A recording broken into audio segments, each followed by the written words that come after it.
As a result of his friend not going to the city to enroll, the student boy had to find a temporary room on his own for a while. Coming down the mountain, he was a little confused when he was immediately brought by a broker to choose a room. The student was a little frightened by the dark, abandoned house, but after being encouraged, he agreed to stay for just 2 months.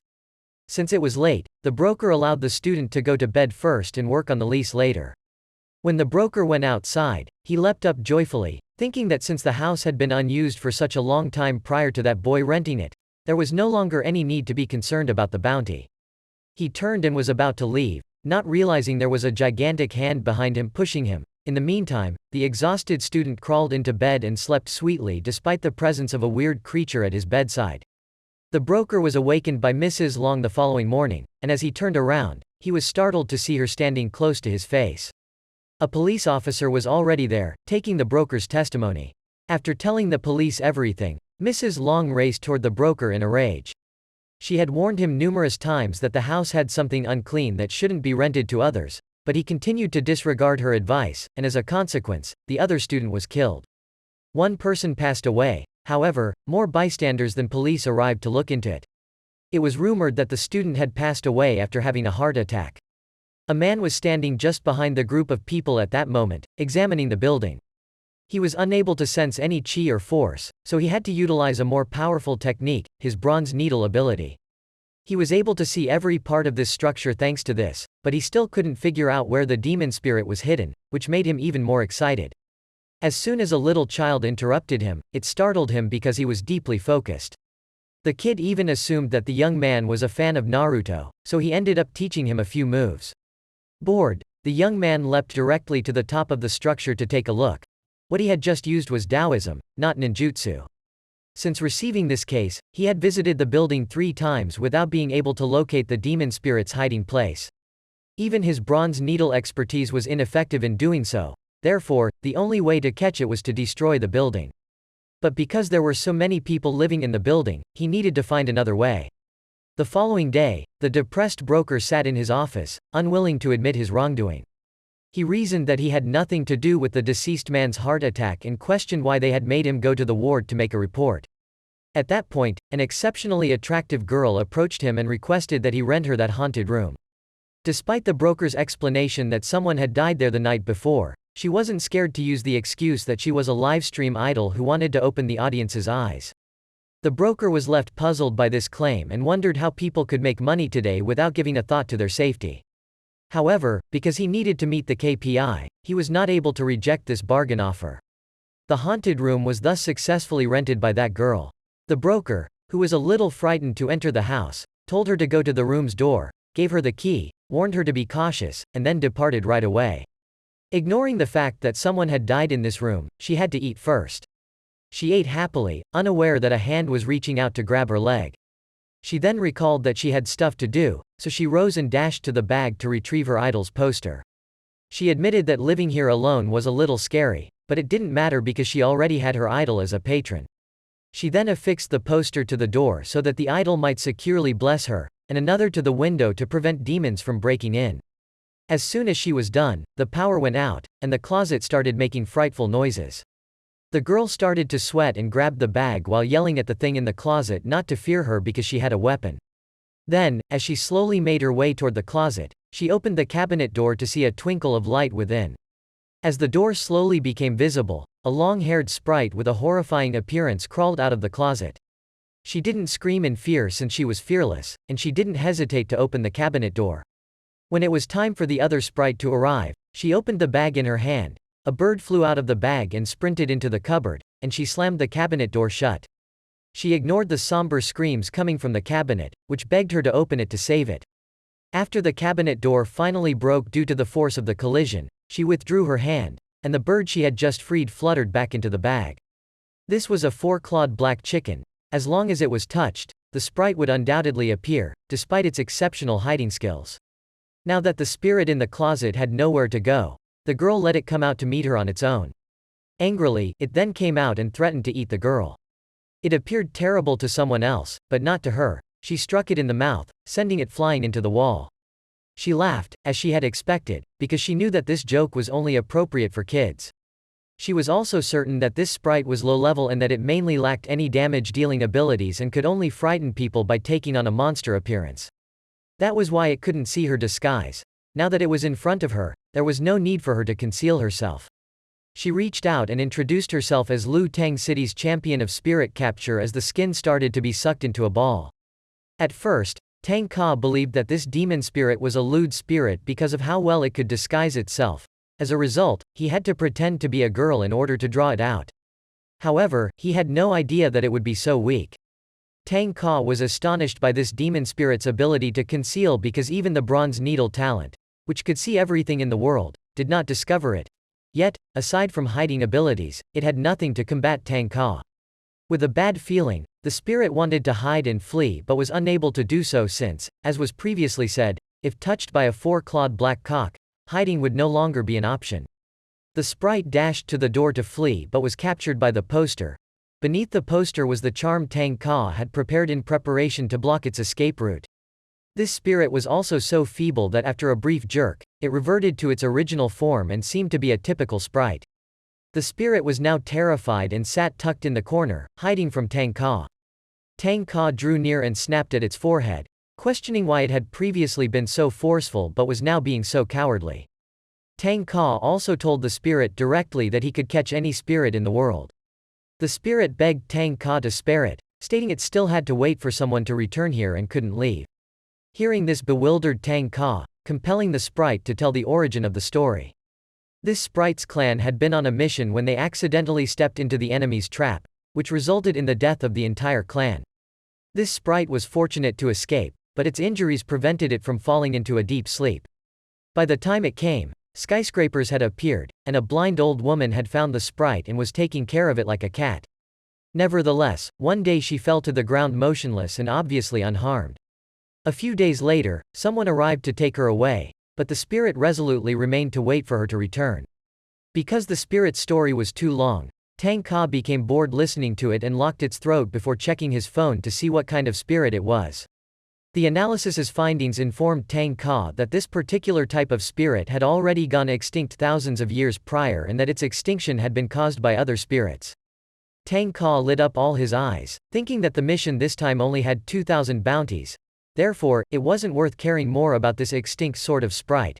Consequently, selling it on the black market would cost more. The spirit was frightened after hearing about the black market, but Tang Ka simply mocked it. He grabbed it and raised it off the ground to reveal that the old woman it was waiting for would never return and that it would never get the chance to see her again, even if it waited for the rest of its life. Tang Ka assured the sprite that it would no longer be alone, promising to take good care of it and naming it Xiao He. The elf who got the new name was overjoyed and accepted Tang Ka's offer. At that very moment, Tang Ka removed the cage in order to entice Xiao He inside, and the task was completed. Naturally, he also needed to report on the app, but Tang Ka was willing to drop the case. At a construction site in Lu Tang City, a team of workers was excavating the foundation when they unintentionally uncovered a peculiar jar. It weighed around 500 pounds and required a lot of effort to lift, and upon opening it, everyone instantly assumed that the object was extremely valuable. Some assumed it was a jar soaked in wine, while others thought it was a jar steeped in garlic. No one knew what was inside, so a worker volunteered to open it. When they opened it, they saw that there were numerous unusual drawings on the jar. This was a sealing charm, but the worker was unaware of it. He simply opened the jar. As soon as the jar's lid fell to the ground, black smoke began to escape from it, and everyone behind them became inquisitive. They asked the worker to see what was inside but didn't hear him respond, which surprised them, and they wondered whether he was deaf. Blood began to drip onto the worker's feet at that time. It started to rain as a girl was still driving a large displacement truck to deliver the package. It had been difficult for her to receive this order, and she had only 5 minutes to deliver it on time in order to receive a 5-star review. She drove a little faster because the road appeared to be vacant. Certainly, there wasn't anyone on the road at that time, but she hit something. She was also about to die, leaving just a faint sense of a black figure crawling towards her. That morning, Xiao Ran was called up by her aunt. It was already late, and she still hadn't woken up, which angered the aunt, who cursed Xiao Ran for being overly spoiled.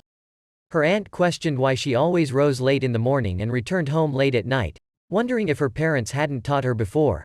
However, Xiao Ran could only bear and suffer in the face of this reprimand. Despite the fact that she was living with a relative, after hearing her aunt's words, Xiaoran realized she would soon need to move on from this house and that she could not stay here for very much longer. Xiaoran had a purpose in life. She had already saved up half of what she needed, and all she needed was the other half to go find her mother. When she found her mother, she would tell her how painful it was to have dared to leave her and her father behind to pursue another man. The aunt was a little irritated and went to find her husband to complain. She had only intended to let Xiaoran stay for a few days to look for work, but it had now been 6 months and Xiaoran still hadn't moved. But the uncle didn't mind because Xiaoran was his nephew after all. He claimed that if he didn't take care of Xiaoran, who would? Talking about it made the aunt feel uneasy. Unwilling to stay here any longer, she went to the supermarket to buy things for comfort. Then, after patiently waiting for the aunt to leave, Xiaoran stepped outside, saying she had no intention of avoiding her aunt, and apologized to her uncle. The uncle didn't seem to mind too much and then called Xiaoran to get ready for breakfast and wash her face. Xiaoran dashed to the toilet, unconscious that her uncle was standing behind her with an extremely perverse face. Nevertheless, by the time Xiaoran realized what was going on, her uncle was already close behind her. Xiaoran was shocked and spun around, but her uncle still grinned broadly at her and said that he had just finished eating and had come here to get the dental floss. Since Xiaoran's hand was moist, he offered to take it himself. He then stretched out and began pushing against Xiaoran's body, admiring her hair for how fragrant it was and recalling how he used to carry her out to play when she was a child. He didn't anticipate her growing up this much. He gazed at Xiaoran's chest, then went near her ear and whispered, saying he knew how much money Xiaoran had in her bank account, but it was impossible for a girl her age to make such a huge amount of money. The uncle therefore assumed that Xiaoran was a slut. If so, he also wanted to be Xiaoran's customer and assured her that if she obeyed, he would give her a large sum of money. Xiaoran shot hard into her uncle's groin at that very moment.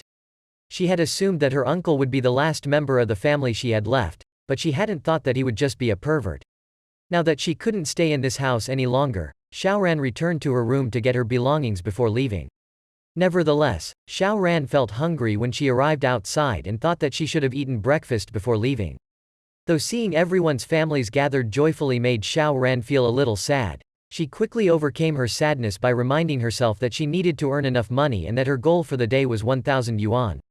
She worked as a model at 9 a.m., rushed to have lunch, then went to work as a maid to serve in the restaurant at 1 p.m., and worked as a food deliverer at 6:30 p.m. The employees were a little perplexed to see such a gorgeous girl working as a deliverer, so they inquired with the manager. The manager smiled and informed that man that, despite Xiaoran's looks, she did 3 jobs a day. He didn't understand why Xiaoran put her life in danger to earn money, but he knew she loved speed and that the time of delivery was the most comfortable for her. Xiaoran went to the market to deliver products, and as she passed Tang Ka, the black compass in Tang Ka's pocket rang violently. As Tang Ka took it out to inspect it, innumerable red threads appeared tied to Xiaoran's body. Tang Ka had already learned from his master that this was a killer life and that the bearer would undoubtedly pass away without a cure. Each person had a unique challenge, and Tang Ka wanted to help but was unable to, so he simply stood aside and let Xiaoran pass. The phone was ringing non-stop, and Tang Ka had a ton of orders to select from, but getting his attention was simply a level A task. He grinned, thinking it was his lucky day. At the same time, something happened at the construction site. The first group of people to discover the mysterious jar had vanished, leaving only the clothes. As a result, the others started to look inquisitively to find where those people had gone, but all they found was that there was a lot of water inside the jar and that something was about to emerge. Suddenly, a weird thing appeared right in front of them, terrifying all of them, but it was too late to flee. The dried corpse dragged everyone towards it, squeezing them into a round ball on top of its head. They then lost all of their lives and turned into a dark liquid that fell with their clothing. After killing every employee present, the dried corpse changed into a new shape and sprung out of the jar while yelling loudly. Its entire body also became much stronger than in its previous form, making it appear to be quite strong. It was known as mummy, a dried corpse that had been sucking qi for 1,000 years and had 4 immortal eyes that could perceive the condition of human souls. Mummy's flesh had the effect of immortality, and by sucking human life, it strengthened its spirit. Mummy was able to regain consciousness after sapping the energy from the construction site's workers, but it had no memory of who it was or why it had changed into this shape. However, at that precise moment, it started to rain, and a drop that fell on its palm caused it to start regaining memory. It recalled the man who had caused it to change into this as a horrific aura flashed through its consciousness at the time it was seized by the individuals who had struck it with a hammer. The strength within it caused it to cry the name of the one who had turned it like this, eager to exact retribution, but the copper nails embedded in it began to operate. They sapped Mummy's power, leaving it worn out. However, Mummy sensed someone approaching at that crucial moment, so it focused its eyes as much as possible and realized that Tang Ka was the person who was coming. It was unaware of the identity of the young guy, but its body instructed it to run away first. Due to the large number of copper nails covering its body, as the mummy attempted to stand up, its entire body went numb, restricting both its strength and everything else. It even appeared to lose the capacity to run, but owing to its desire for vengeance, it was unwilling to perish before encountering the enemy. It made a promise to make up for all of the years of misery and then hurried off, knowing that it would eventually have to find that person, even if it took a millennium or 10,000. Mummy was crossing the street when suddenly a flash of light surprised it, but it was too late to avoid it. The person who had just struck it was Xiao Ran. After being struck, Mummy swiftly climbed up, but what had just attacked it was so peculiar that it mistakenly believed someone had come to capture it. However, as it turned around, it saw Xiao Ran lying still on the ground, and it realized that it was wrong. It was even more perplexing because Xiao Ran had clearly attacked it first. Why then was Xiao Ran the one hurt? The aura that Tang Ka was emitting grew stronger, signifying to Mummy that Tang Ka had gotten there as a result of it. Mummy understood that Tang Ka was not its opponent in this situation, so there was only one option to escape. Mummy crept closer to Xiao Ran, who was still partially conscious but unaware of what she had just struck because humans couldn't see elves. At that point, Mummy started to meld into Xiao Ran's body, joining each blood vessel on her body. As a result, the copper nails on its body started to come out as well, and Mummy was able to take control of Xiao Ran's body. It wasn't until now that Tang Ka arrived at the building site, but he was already running behind time due to the fact that all of the workers there had already passed away and the area was in complete chaos. Tang Ka couldn't feel any vitality, but he obviously came here as quickly as he could. Yet, that spirit could kill so many people in such a short period of time, indicating that it must be quite powerful. Tang Ka was aware that if that sprite escaped, many more people would have to be sacrificed. Therefore, he needed to locate it right away. Xiao Ran's body was completely under Mummy's control, so it stood up and departed right away. When Mummy went by a wild cat, it appeared to be Xiao Ran's body to onlookers, but because the cat was also a spirit, it was able to sense Mummy's presence and power over the body of the girl. Mummy didn't care about the cat and left, but the cat was too watchful because it knew that was the 1,000-year-old Mummy. Mummy's appearance now led the cat to believe that Mummy was declining, and this was its chance to confirm or deny the rumor since everyone believed that eating Mummy would significantly boost their power. The cat charged Mummy, but it made the biggest mistake of its life as Mummy immediately sliced the cat in half. After killing the cat, Mummy laughed. It had only tested a small amount of power, but it appeared that after merging with Xiao Ran's body, it had managed to escape from that dreadful pile of copper nails. Now, owing to this, it had regained all of its power, and it was certain that no one could stop it. It needed time to adjust to its new form, so Mummy leapt into the sky and flew away, discovering a crowded city and landing there promptly. Looking down the street piqued Mummy's interest even more. It didn't know how long it had been imprisoned in the jar, and since the buildings were so tall, people were dressed too revealingly. Mummy assumed they were the offspring of the villagers who had damaged it into this state, so it yelled and promised vengeance on them all, causing them to die. After that, it started to use its power to draw the souls of everyone walking down the street. The city command office received an emergency alert caused by Mummy. The commander, Han Long, who had just taken over, was given such a large challenge, which irritated Han Long greatly. She wondered that obviously this mission was received by Tang Ka, but what had he done to cause the spirit to attack like this? There was no sign of Tang Ka, but it was too late to wait. The only choice was to enlist the aid of people from other countries. At this point, Han Long's assistant dashed in to announce that the data from the computer calculation showed that in less than 3 minutes, the residents of Lamsan City would all be dead. There was only Tang Ka nearby, but given Tang Ka's current location, the assistant was concerned that Tang Ka would not be able to get there in time. Han Long had already planned out this move and knew Tang Ka wouldn't be able to get there in time, so she swiftly called for a helper to alert the prison so that they could send 2 guards to handle this issue. When Mummy learned that someone had come to arrest it, it was enjoying the delicious taste of a human soul. 2 guards were dispatched to the scene to deal with the situation, but as they turned around and looked back and forth, they discovered that Mummy was just an ordinary demon spirit. As a result, a guard stated that sending 2 guards here was time-consuming. The second guard, on the other hand, didn't believe this to be the case because, according to the report, what they were confronted with was a mummy. It had been 1,000 years since this item had appeared, but now that it was here and was a girl transformed, there must be something. The big guard didn't give a damn, charging up to battle Mummy first to test its might, but right away, Mummy fired a shot at him that flew over the fence, and he was then rushed by the other guard. The second guard appeared to be much stronger than the other huge guard, so Mummy decided to put him to the test. However, Mummy suddenly realized something was wrong. It sprang backward desperately, attempting to hang on but failing, and the human souls it had absorbed started to flee, soaring in the air. Han Long promptly flew the drone to the location and inquired about the situation.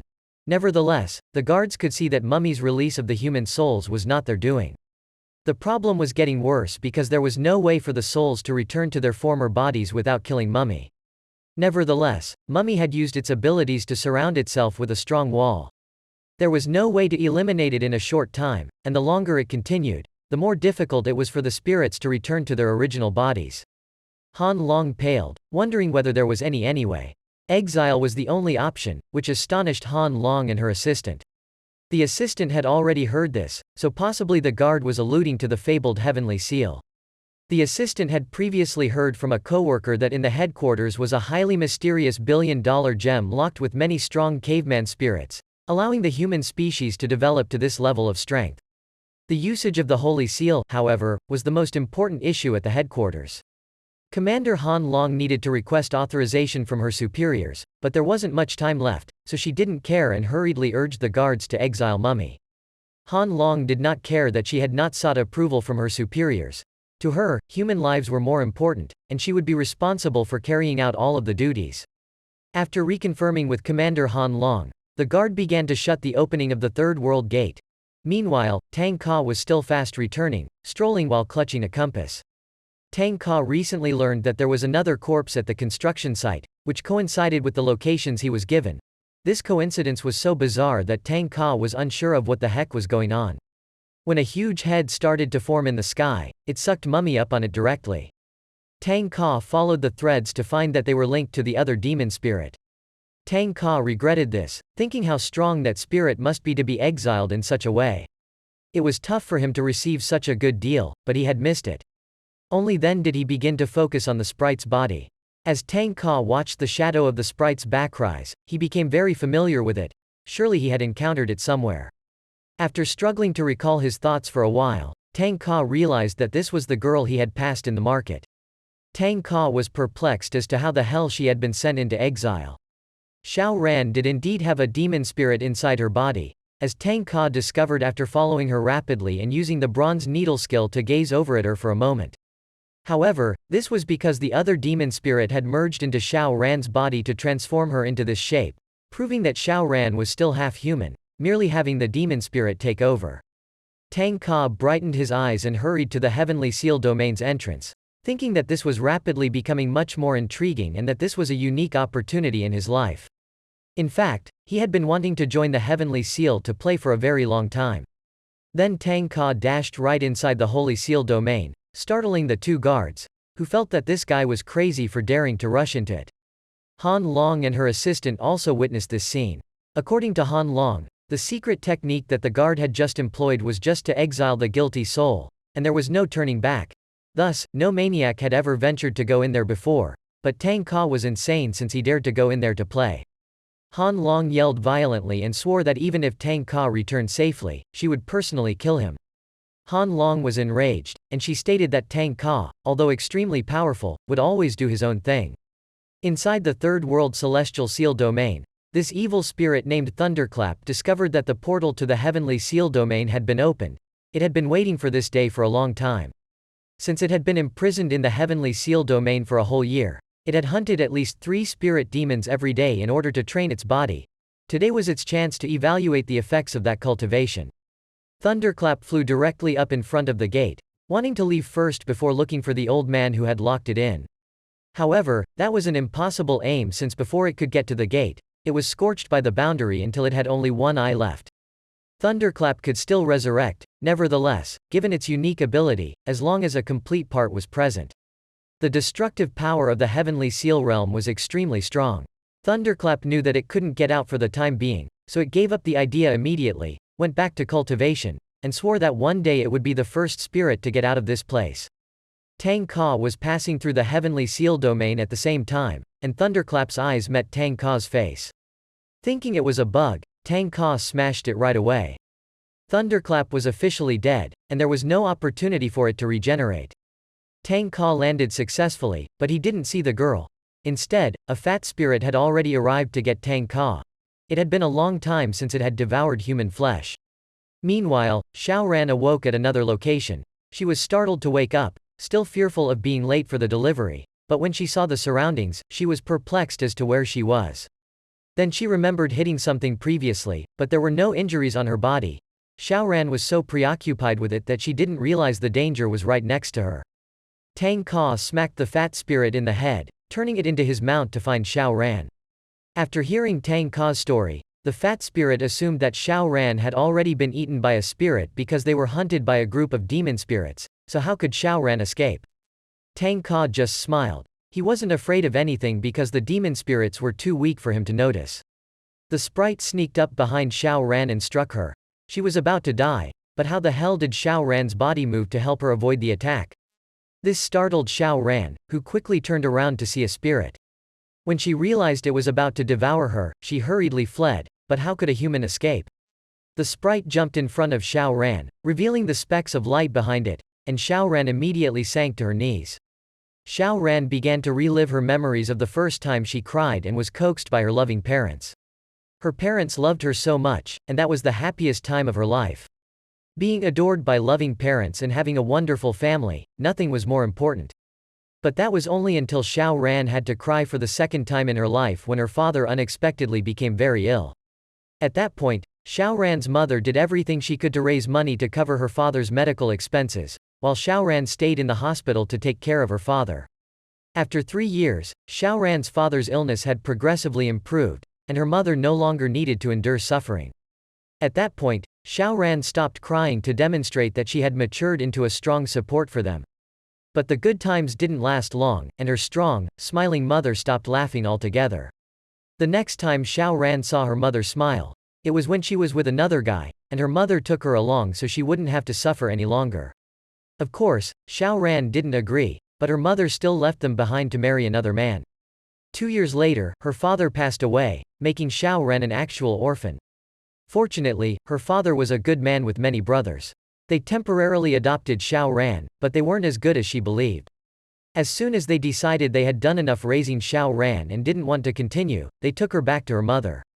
Upon seeing her mother again, her mother said something that pained Xiaoran, leaving a sentence imprinted in Xiaoran's memory. Before visiting her mother, Xiaoran had learned from family members that her mother's husband was already bankrupt, but she wasn't able to verify this information until she really met her mother because her mother appeared much more emaciated when she was with her and her father. Her mother must have gone through a lot of pain. When Xiaoran was in front of her mother, all she wanted to hear was one sentence: "I regret leaving you and your father to follow another man," and as long as her mother said that, Xiaoran would be willing to forgive her for all of her prior faults. Xiaoran's mother, on the other hand, chased her away, saying she had run out of money for her, and from the moment the mother said that statement, Xiaoran couldn't remember her face. The surprise at the moment was that Xiaoran was extremely dejected but did not cry. Instead, she felt as though her heart was being torn apart by innumerable needles as she endured terrible suffering. That particular moment made Xiaoran realize that, in contrast to family and love, money was the most important thing in the world. As a result, Xiaoran made a promise to herself that she would work to make her mother regret leaving her and that she would stop crying. At the age of 15, Xiaoran began working part-time, developing into a tough and resilient individual. To conserve money, Xiaoran lived at relatives' homes while working furiously from early in the morning until late at night. Even though Xiaoran was extremely exhausted, just looking at her account balance gave her more strength. However, she now understood that even if she succeeded in making her mother regret it, in the end, she would have to live alone, without friends, and dream for herself. She pondered what she was doing in this world when the spirit was about to devour her, and if she died, no one would remember her. Xiao Ran started crying, but just as the spirit was going to eat Xiao Ran, Tang Ka showed up and punched it in the mouth. Tang Ka saw that Xiao Ran was still alive and immediately told her that he was here to save her. Hearing that made Xiao Ran cry even harder.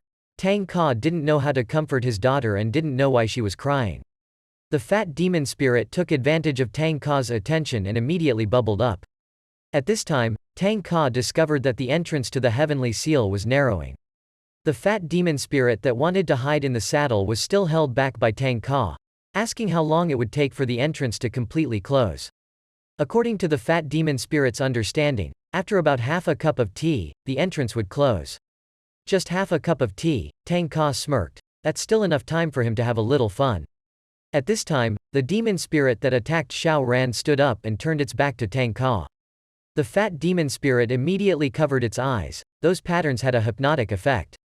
If you get caught by this move, you will definitely die, but that's just for someone else. The demon spirit put its mouth towards Tang Ka and immediately got a slap. His mouth is rotten, and if he just puts it in someone else's face, Tang Ka gives him one more punch and the demon spirit flies away. The ending was so quick that the fat demon spirit's face turned pale. At this time, the demon spirits chasing Tang Ka had arrived. Tang Ka turned back and reminded Xiao Ran to sit still so he could show off. Next, it's time for Tang Ka to have fun. In the human world, this move has so much destructive power that Tang Ka rarely uses it. But here, there are no humans who are full of demon spirits, so it's comfortable to use. Tang Ka made a seal using a talisman to apply a dozen lightnings to his body. This is one of the 4 body-applying talismans of the Dao Kai secret ward, when Tang Ka thunders into the state of lightning. From there, you can use the power of lightning to fight the demon spirit. The demon spirits gathered in exactly one vertical line for Tang Ka to show off. He gathered lightning into his hand and shot it out. This move is called the Unstoppable 3 Thunder Music. With just one move, all the demon spirits will fall. It's been a long time since Tang Ka had a fun time relaxing like this, but time is almost over. He turned around and smiled brightly at Xiao Ran, reminding her that it was time to go back. Seeing Xiao Ran just sitting there, Tang Ka had to come closer to her to check. Looking up close, Xiao Ran was also beautiful, so Tang Ka hugged Xiao Ran like a princess. This made Xiao Ran afraid of what the hell he was doing, but Tang Ka was a bit lazy to explain and just reminded her to keep quiet and hold tight. Tang Ka then used a talisman to press his body against the wind, and was pushed straight into the sky by the wind. Xiao Ran thought he was jumping, but this girl was afraid of heights and screamed and squeezed Tang Ka's neck tightly to avoid falling. The fat demon spirit stood outside and witnessed everything. It was sweating in fear when Tang Ka just tapped his heel and was able to attack. Normally, people of the Dao Kai secret ward need to have a medium to be able to attack, but Tang Ka even skipped that step and was able to perform the move. In the end, what kind of divine direction is this? The fact that Tang Ka brought Xiao Ran out was known to many demon spirits. Seeing that Tang Ka was unusually strong, one of them asked his superiors to check on Tang Ka. But the superiors don't think it's their job to protect you. No one is allowed to leave this place even half a step. Meanwhile, at the city headquarters, Commander Han Long is still practicing boxing, waiting for Tang Ka to return and teach him a lesson.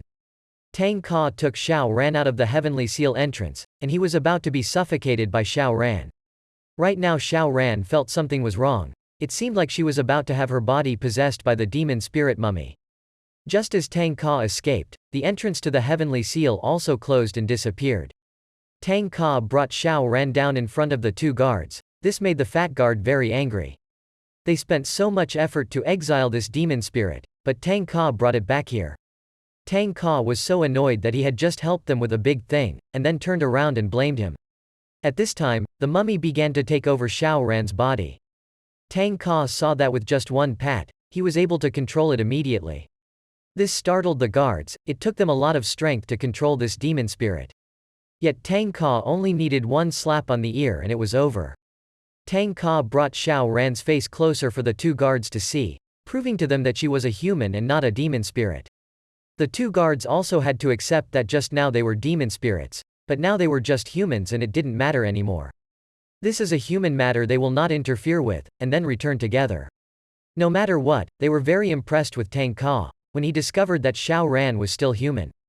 To discover this, one must definitely have the Dong magic of Dao Kai Mat Fuang.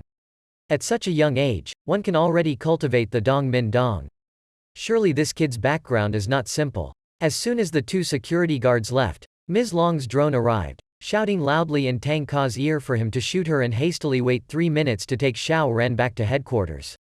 If not, don't blame Tang Ka for immediately apologizing to Ms. Long and leaving immediately.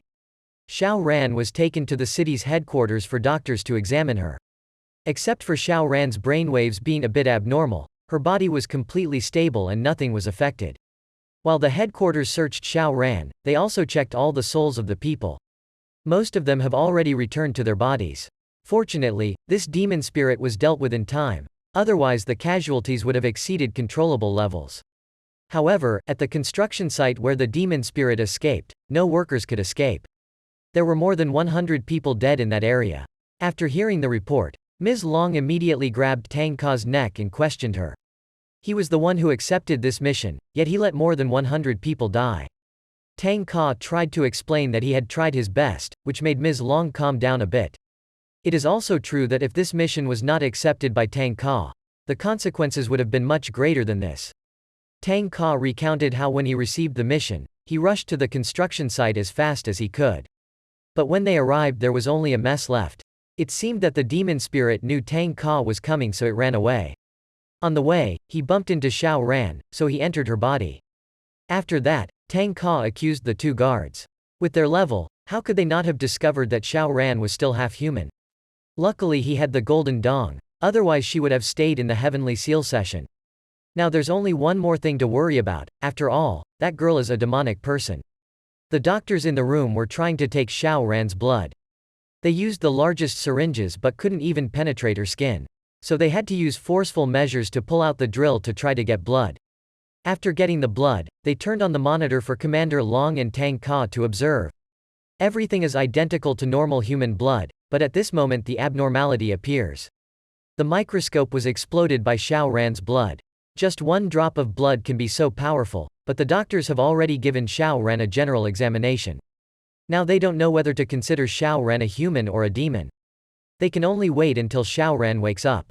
If she still retains her consciousness then she is human. Of course Xiao Ran still has the mummy demon spirit inside her, who knows when it will awaken. In short, this is a symbiotic human spirit. Now Tang Ka understands. The demon spirit combined its cells with Xiao Ran's body, so the two security guards didn't realize it. It was just a normal soul possession. It's too easy. At this moment, turning to look at Ms. Long, Tang Ka turned pale. Just one drop of Xiao Ran's blood is already so powerful. According to the regulations of the Demon City headquarters, Xiao Ran is definitely being exiled in the Heavenly Seal session. But Tang Ka was the one who brought her back here. Logically, Tang Ka should responsibly look after that girl. This startled Tang Ka and hastily refused, because before going down the mountain he had promised his master not to get close to the beautiful woman. But Ms. Long doesn't care. Whether Tang Ka stays in this city or leaves is up to her to decide. 1 is to watch over Xiao Ran now, 2 is to return to the mountain immediately. Hearing that made Tang Ka change immediately. He didn't want to go back to that corner anymore and thought that he was a man and had to be responsible for Xiao Ran. Commander Long then asked Assistant Kong Hai to find a way to get Xiao Ran outside the headquarters without anyone finding out. As for Tang Ka, Commander Long ordered Tang Ka not to reveal the fact that he entered the Heavenly Seal to the outside. In addition, you have to be careful with Xiao Ran, and don't leave her for more than half a step. Because we don't know when the demon spirit mummy will awaken again. Let's stop here, Commander Long, let Tang Ka go home first. Waiting for news from Kong Hai to pick up Xiao Ran, Tang Ka left despondently about this incident, making him think that he was the one involved in the tragedy. Wait until Tang Ka leaves before Kong Hai returns. Commander Long tells Kong Hai a few more things. Just looking at Tang Ka, in reality he doesn't even have to use 1/10 of his strength when he's on a mission. Letting Tang Ka stay with Xiao Ran is afraid that when the demon spirit awakens, he will be beaten to death by Tang Ka. But it ends here. Commander Long led Kong Hai to clean up the battlefield. Tang Ka returned home depressed, suddenly having to live with a younger sister. It is expected that from now on Tang Ka will have a difficult life. From Tang Ka's back there will begin to be strands of murder appearing. Connecting a shot from the city of Luke Tang straight to the mountain where Master Tang Ka lived, one of Tang Ka's killings was resolved. A moment later, Tang Ka's master received a phone call from Han Long. He didn't need her to speak to him to know what Han Long was about to say. I know these basic details in the palm of my hand, otherwise I wouldn't have dared to let Tang Ka go down the mountain. He is Li Yichuan, the 17th generation sect master of the secret sect. Like his disciple, Mr. Yi Chuan also seems to be very arrogant when he believes that he is the sect master with the strongest strength. This made Han Long annoyed and hung up the phone. At this time, the mount of the head of the secret sect of Song Ward spoke up to remind Yi Chuan. Song was worried that if Yi Chuan didn't take care of Tang Ka and let him run around like that, he was afraid something bad would happen. But Yi Chuan doesn't care. Everyone has their own destiny. No matter how hard you try, you can't change that. The weather today is very nice. Yi Chuan smiled at Song and went out to play. Song still had to remind Yi Chuan that only a few strands had broken in his life. Song advised Yi Chuan to read a few hexagrams to see what happens, but that was more than enough for Yi Chuan to analyze. Even if the killing is broken just a little, this brat Tang Ka still has a chance to live. At this time, Xiao Ran woke up in an extremely different place. Xiao Ran's body was glowing, startling her. What's even more terrifying is that the demon spirit mummy is standing right behind Xiao Ran. Only now has Xiao Ran had the chance to see it in person. She remembered that this was the ghost she had bumped into while delivering goods, and was curious as to why this monster was here. Whatever it wanted to do to me, mummy had already begun to move. It moved just one finger and Xiao Ran's whole body immediately glowed, then began to disperse everywhere. Xiao Ran suddenly woke up in bed. Was it just a dream? Then she began to wonder where the hell she was. In addition, the outfit Xiao Ran was wearing was completely different from before, plus the Air Force feeling. Xiao Ran pulled her shirt off to check and sure enough, all the clothes she was wearing had been stripped off by someone else. Everything is extremely confusing and Xiao Ran has no solution for now. First, while delivering goods, I ran into something. When I woke up, there was a monster that wanted to eat me. Then a teenager appeared and narrowly saved her. Xiao Ran didn't know if that guy was real or not. Or was it just her imagination because she always wanted someone to protect her? Right at this moment, Tang Ka appeared in the room, startling Xiao Ran. It was not an illusion but the truth. So isn't he changing my clothes? I thought he was an unexpectedly good person, just like the others. Xiao Ran grabbed the pillow and threw it straight at Tang Ka's face, not even giving Tang Ka time to load up to see what happened. Xiao Ran rushed forward and kicked Tang Ka straight in the groin, but she was the one injured. Tang Ka is so upset that you saved her in vain, and now you're attacking me like this. Xiao Ran cursed continuously at Tang Ka's face. It was because Tang Ka took off her clothes before. Tang Ka also turned on the sky and it was raining and Xiao Ran's whole body was wet. If he didn't take off his clothes to bathe the sick girl, who would take care of him? This made Xiao Ran even more upset. She took off her clothes and then bathed herself. Tang Ka was so upset that he directly told Xiao Ran that if they weren't husband and wife, he wouldn't have touched her body. Confirmed to Xiao Ran that he was not the one bathing her, then called out the thing hiding behind, which was a giant demon spirit. This demon spirit was the one who bathed Xiao Ran. Xiao Ran was startled and quickly ran back to the bed to hide. This horrible thing was actually the one bathing her. This sentence from Xiao Ran made the demon spirit burst into tears. Tang Ka was annoyed and turned around to blame Xiao Ran. Don't judge others by their appearance. Although the demon spirit looked so big, it was only 5 years old. Xiao Ran quickly apologized to it. On the outside, it looks fierce like this, but actually this is a good kind of demon spirit. What the hell is a demon spirit? Xiao Ran was completely dumbfounded. Tang Ka told her some more stories, such as humans and demon spirits living side by side. It's just that mortals like Xiao Ran don't detect it, and Xiao Ran also has one in her body. This made Xiao Ran even more confused, but Tang Ka got bored and let the demon spirit explain for him. The demon spirit approached Xiao Ran and was ready to answer any of Xiao Ran's questions. First of all, the reason why Xiao Ran is here is because of the request from the city demon headquarters. What is a demon spirit? There are too many questions, so the demon spirit decided to tell Xiao Ran from the beginning. A long time ago, demon spirits and humans lived side by side, but demon spirits also had two types, good or bad. Evil spirits often eat humans without them being able to resist them. Until some time later, a group of people with extraordinary skills appeared, stood up against those evil demons, protected humanity from them, and were loved by many people. But this made the rulers of humanity jealous and secretly caused difficulties for them, taking this opportunity for the demon spirits to stand up and retaliate. Due to many troubles from humans, they could not fight with all their might. At this time, the leader used a block of jade called the Heavenly Seal, sealing countless demon spirits inside it. After that battle, the demon spirits gradually degraded and no longer had the strength to fight back, and were forced to sign a treaty of peaceful coexistence with humans.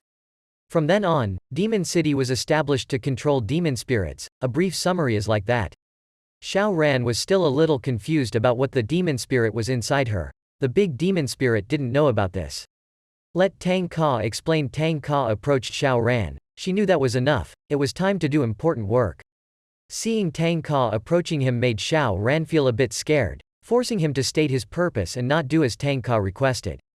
Like what Tang Ka said before, Xiao Ran has a demon spirit inside her.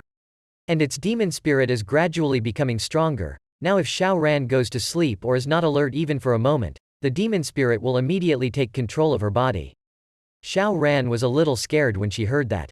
The demon spirit that Tang Ka mentioned was probably the demon spirit she had met in her dream. Seeing Tang Ka about to do something made Xiao Ran a little scared. Could it be that he was planning to cast magic on him?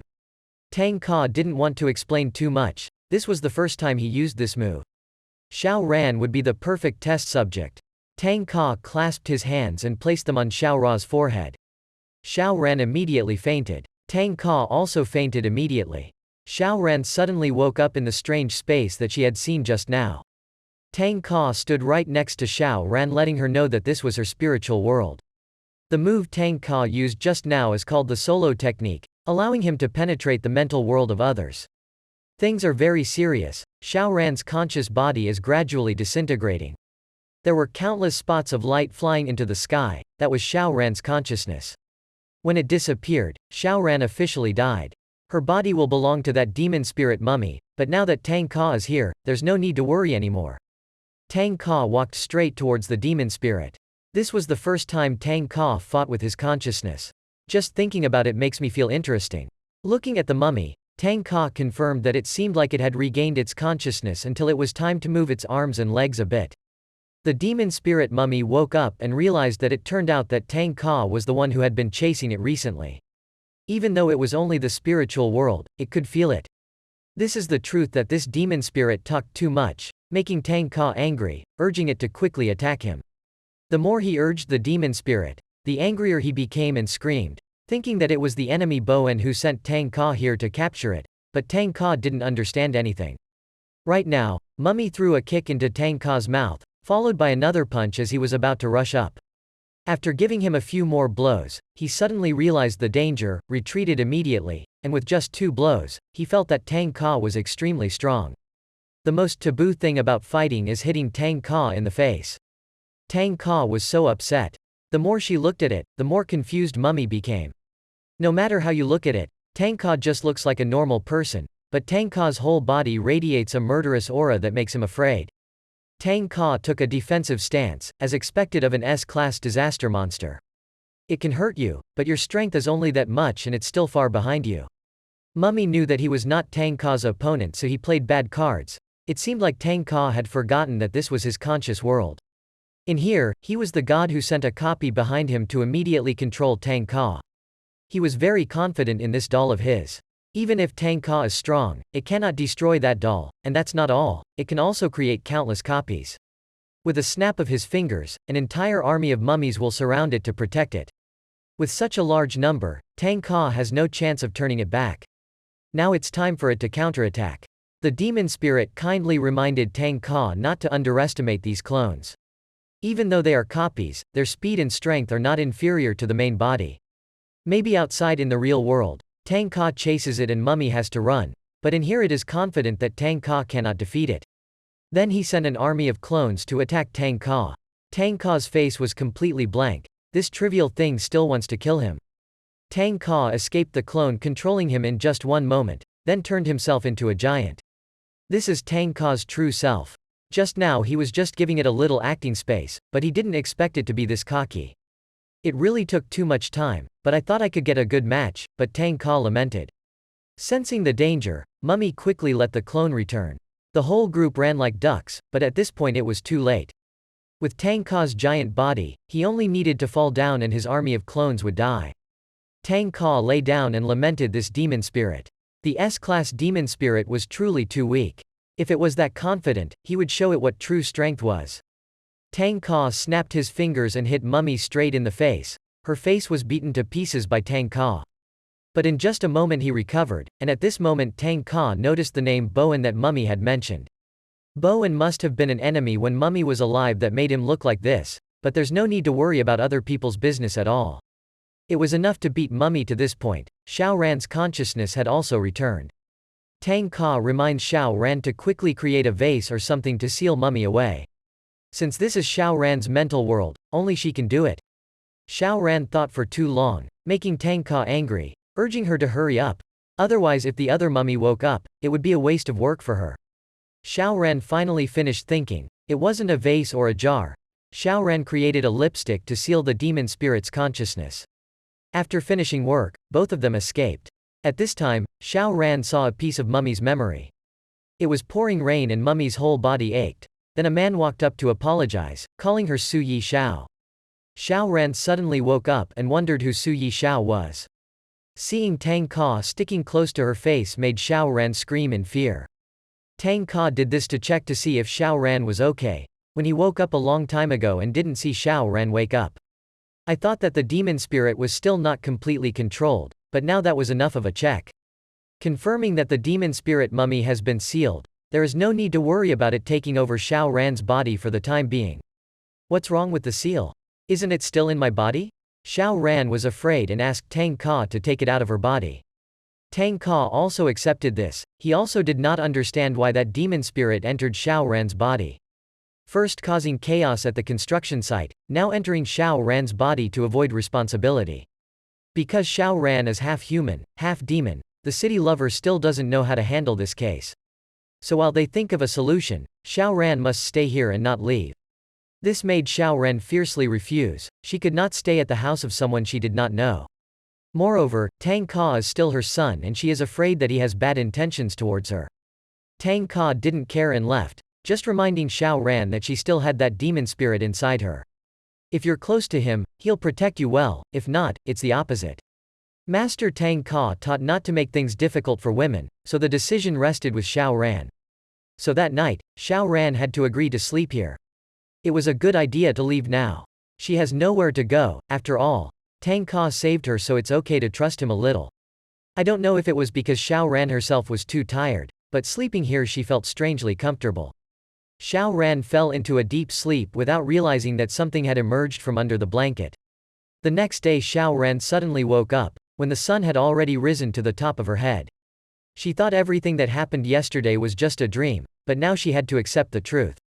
But she still needs a place. Doesn't she now have to live with Tang Ka, plus the demon spirit inside her? Xiao Ran didn't know how to handle it now. Right now she looked out the window and screamed.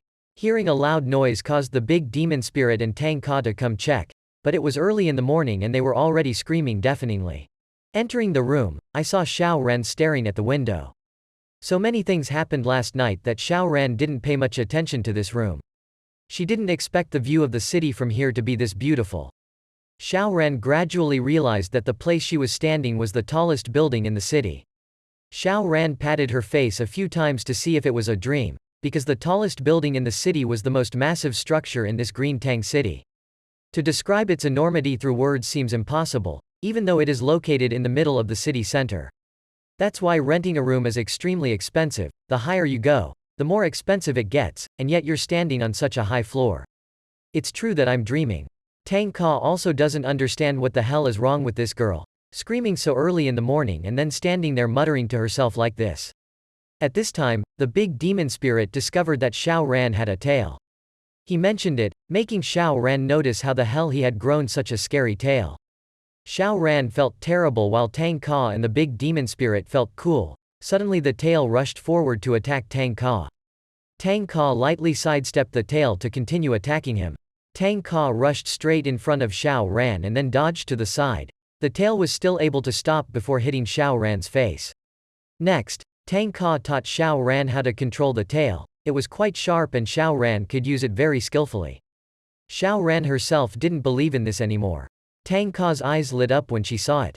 This tail is so cool that he also wants one like that. which makes Xiao Ran angrily scream at him. What a cool thing, obviously Tang Ka said to seal it in. Why the hell is a tail still sticking out like this? Tang Ka ordered the big demon spirit to try to attack Xiao Ran, to let him see how strong this tail was. The big demon spirit found this a bit dangerous for her, but Tang Ka was very confident, there was nothing dangerous with him here. Having run out of options, the big demon spirit had no choice but to follow suit, using its hair to attack Xiao Ran. Without needing Xiao Ran's tail to react, it automatically blocked all the attacks. Extremely impressed, he felt enough and Tang Ka let the big demon spirit stop. Then step in front of Xiao Ran, letting her know the power of this tail. Xiao Ran can be considered a B-class demon spirit, and Xiao Ran can also control it to protect herself. Just now when it attacked Tang Ka, it was probably because Xiao Ran was surprised to suddenly grow a tail that it did this with this ability. As long as Xiao Ran feels scared, her tail will automatically protect her. 100 hearings are better than a seeing. Tang Ka clapped in front of Xiao Ran.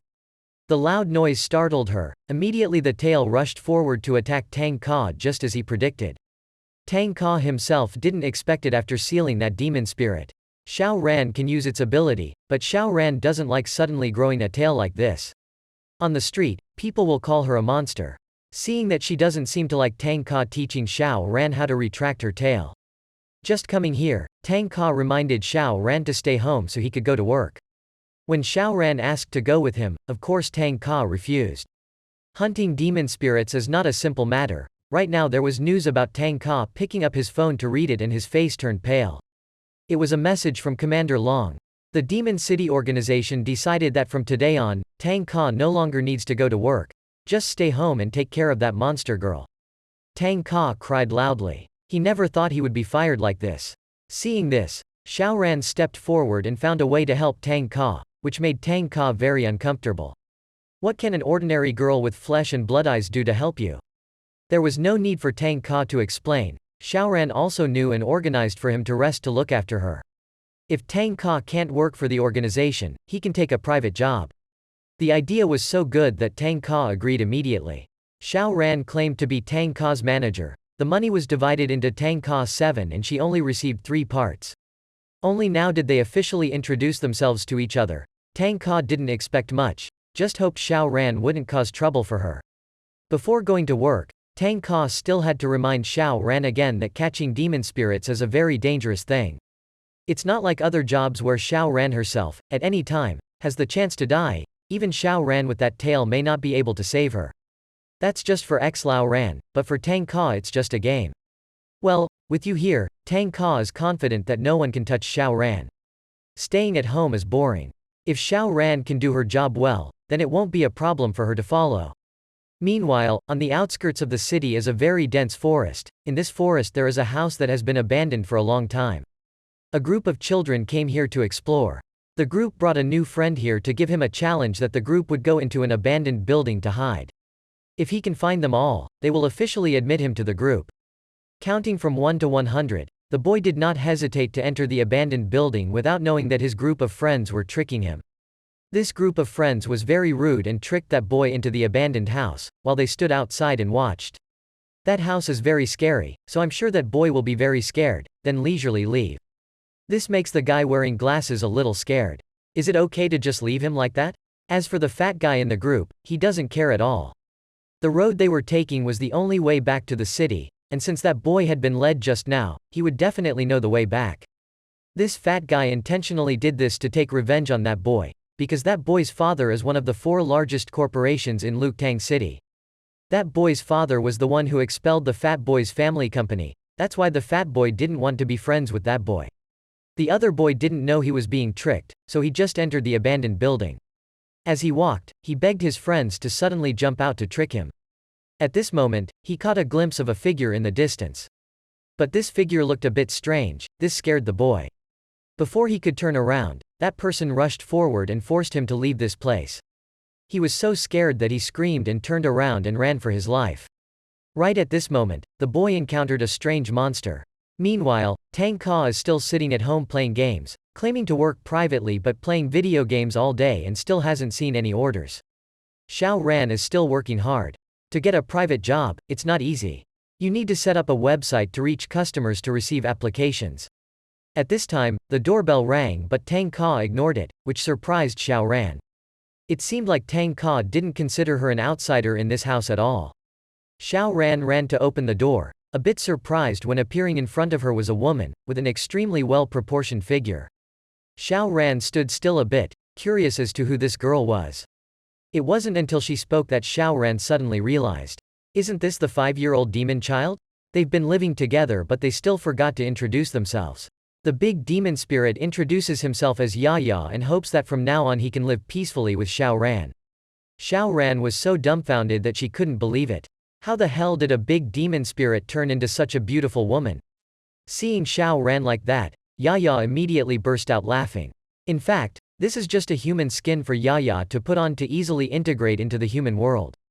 To be more precise, it's not really human skin, because no one trades human skin. This is a type of item called a spirit capsule that allows the user to transform into a human. This was because Tang Ka chose to help Yaya. Tang Ka chose why Xiao Ran angrily grabbed a pillow and hit him on the head, turning a 5-year-old child into such an appearance. In the end, what the hell was Tang Ka thinking? Tang Ka was so angry that this girl was really unreasonable. While staying at someone else's house, the slightest movement would result in screaming and even hitting the homeowner. Furthermore, he chose this body for Yaya because his master taught him that everyone likes girls with big breasts. Because Yaya wanted to be loved by everyone, Tang Ka chose this outfit for her, but in fact, he didn't understand what those 2 huge chunks of meat did. Hearing this sentence made Xiao Ran's face go blank. 2 blocks of meat. Could it be that this guy is really stupid or is he pretending to be stupid? Then Xiao Ran turns to remind Yaya that humans are not as good as she thinks. Maybe outside Yaya will be loved by many male students, but she is not allowed to let anyone touch her. Yaya smirked. It's true that if she were human, Yaya herself would suffer by doing so. But she's just a scammer. If everyone knew she was a demon spirit, no one would love her. Xiao Ran quickly encouraged Yaya to be a friendly spirit, worthy of respect. People who don't respect Yaya are all bad people. This sentence made Yaya burst into tears and exclaim, as expected, Xiao Ran is just like him. Tang Ka is exactly the same, they are all gentle people towards her. Meanwhile, at the other boy's house, the boy's father urgently sent someone to find his son. Even though they had the young master's location inside the abandoned house, they were afraid of a demon spirit in there, so they didn't dare enter. So the boss ordered his assistant to contact his city lover to find the best person, at all costs to bring his son back. Xiao Ran pulled Tang Ka aside to talk privately. Previously, in her free time, Xiao Ran had clicked on a ghost forum. There are many articles about ghost stories. Xiao Ran didn't believe it at first, but it seems now it's true, and those people need Tang Ka's help. Xiao Ran has recorded most of the most accurate posts. It's already late today, so tomorrow morning she will slowly eliminate each post one by one and take on the task for Tang Ka. Tang Ka is not patient at all, he stays at home for too long and he will go crazy. Give Xiao Ran a deadline tomorrow morning. If there is no mission, the cooperation between the two of them will be cancelled. Tang Ka was a bit puzzled to understand that Xiao Ran could live a normal life. So why the hell was she so determined to join the Love City? Xiao Ran doesn't want to hide anything, in her current situation she can't make money. So following Tang Ka will benefit both sides. Tang Ka can freely capture demon spirits. As for Xiao Ran, he can still make money, and Tang Ka is still such a super champion, so there's no danger in following him. This makes Tang Ka also accept it. Just like his master taught, indeed, girls in the city, everyone loves money. Xiao Ran angrily shouted at Tang Ka. It doesn't matter if she loves money, as long as she can earn money, she's willing to take the risk. Moreover, it was her personal business and there was no need for Tang Ka to get involved. As long as there was an application tomorrow morning, their cooperation would still be there. Tang Ka returned to the bedroom and Xiao Ran tossed and turned all night. She still has the idea that she needs to make a lot of money to make the woman who abandoned her regret it. Doing a few salaried jobs is enough until the jackfruit season. Following Tang Ka to do this job, it's a bit dangerous but the money is much bigger. This is a God-given opportunity. Xiao Ran is determined to take it. As soon as she got dressed and stepped out, she saw Tang Ka standing there waiting, praising her for being quite talented. Just early in the morning, an order came to them, then Tang Ka led Xiao Ran down to the building's lobby. 2 men wearing elegant suits were waiting for them, inviting Xiao Ran and Tang Ka to meet their boss. Sitting in the car, Tang Ka spoke up and reminded Xiao Ran that with the demon spirit mummy in her body, Xiao Ran must have realized that these two men were also demon spirits. That's right, because as soon as Xiao Ran met them, Xiao Ran suddenly saw two dark shadows appear behind them. This also surprised Tang Ka. His golden dong could only distinguish demon spirits thanks to the color of the spirit breath. Yet Xiao Ran can still see their true forms, so that demon spirit mummy can really help Xiao Ran join the demon city. After arriving, Xiao Ran was surprised to see the huge door. This time they met a top customer. Tang Ka got straight to the point with the bodyguard again. He had already observed their aura in the car earlier. The level of spiritual energy is up to level A, just sending them to pick them up would be too redundant, so I had to take action at some point. Turning around, they saw that the two of them had taken off all their clothes, then they briefly explained to Tang Ka. Because he had stepped into the boss's private domain, they had the right to launch an attack on Tang Ka. Of course this match took place legally. Xiao Ran listened but didn't understand anything, so Tang Ka had to explain to her that, except in special cases, demon spirits harming humans is a big crime. These two people want to fight Tang Ka in a match, so they have to use this tactic to circumvent the rules. Those two people didn't hide anything from Tang Ka either. This is what the boss means, they only need Tang Ka to make them admit defeat within 5 minutes to be eligible to meet the boss. To ensure safety, they reminded Xiao Ran to stand aside, then turned into two wolf demon spirits and rushed to attack Tang Ka. The speed was quite fast and quite impressive.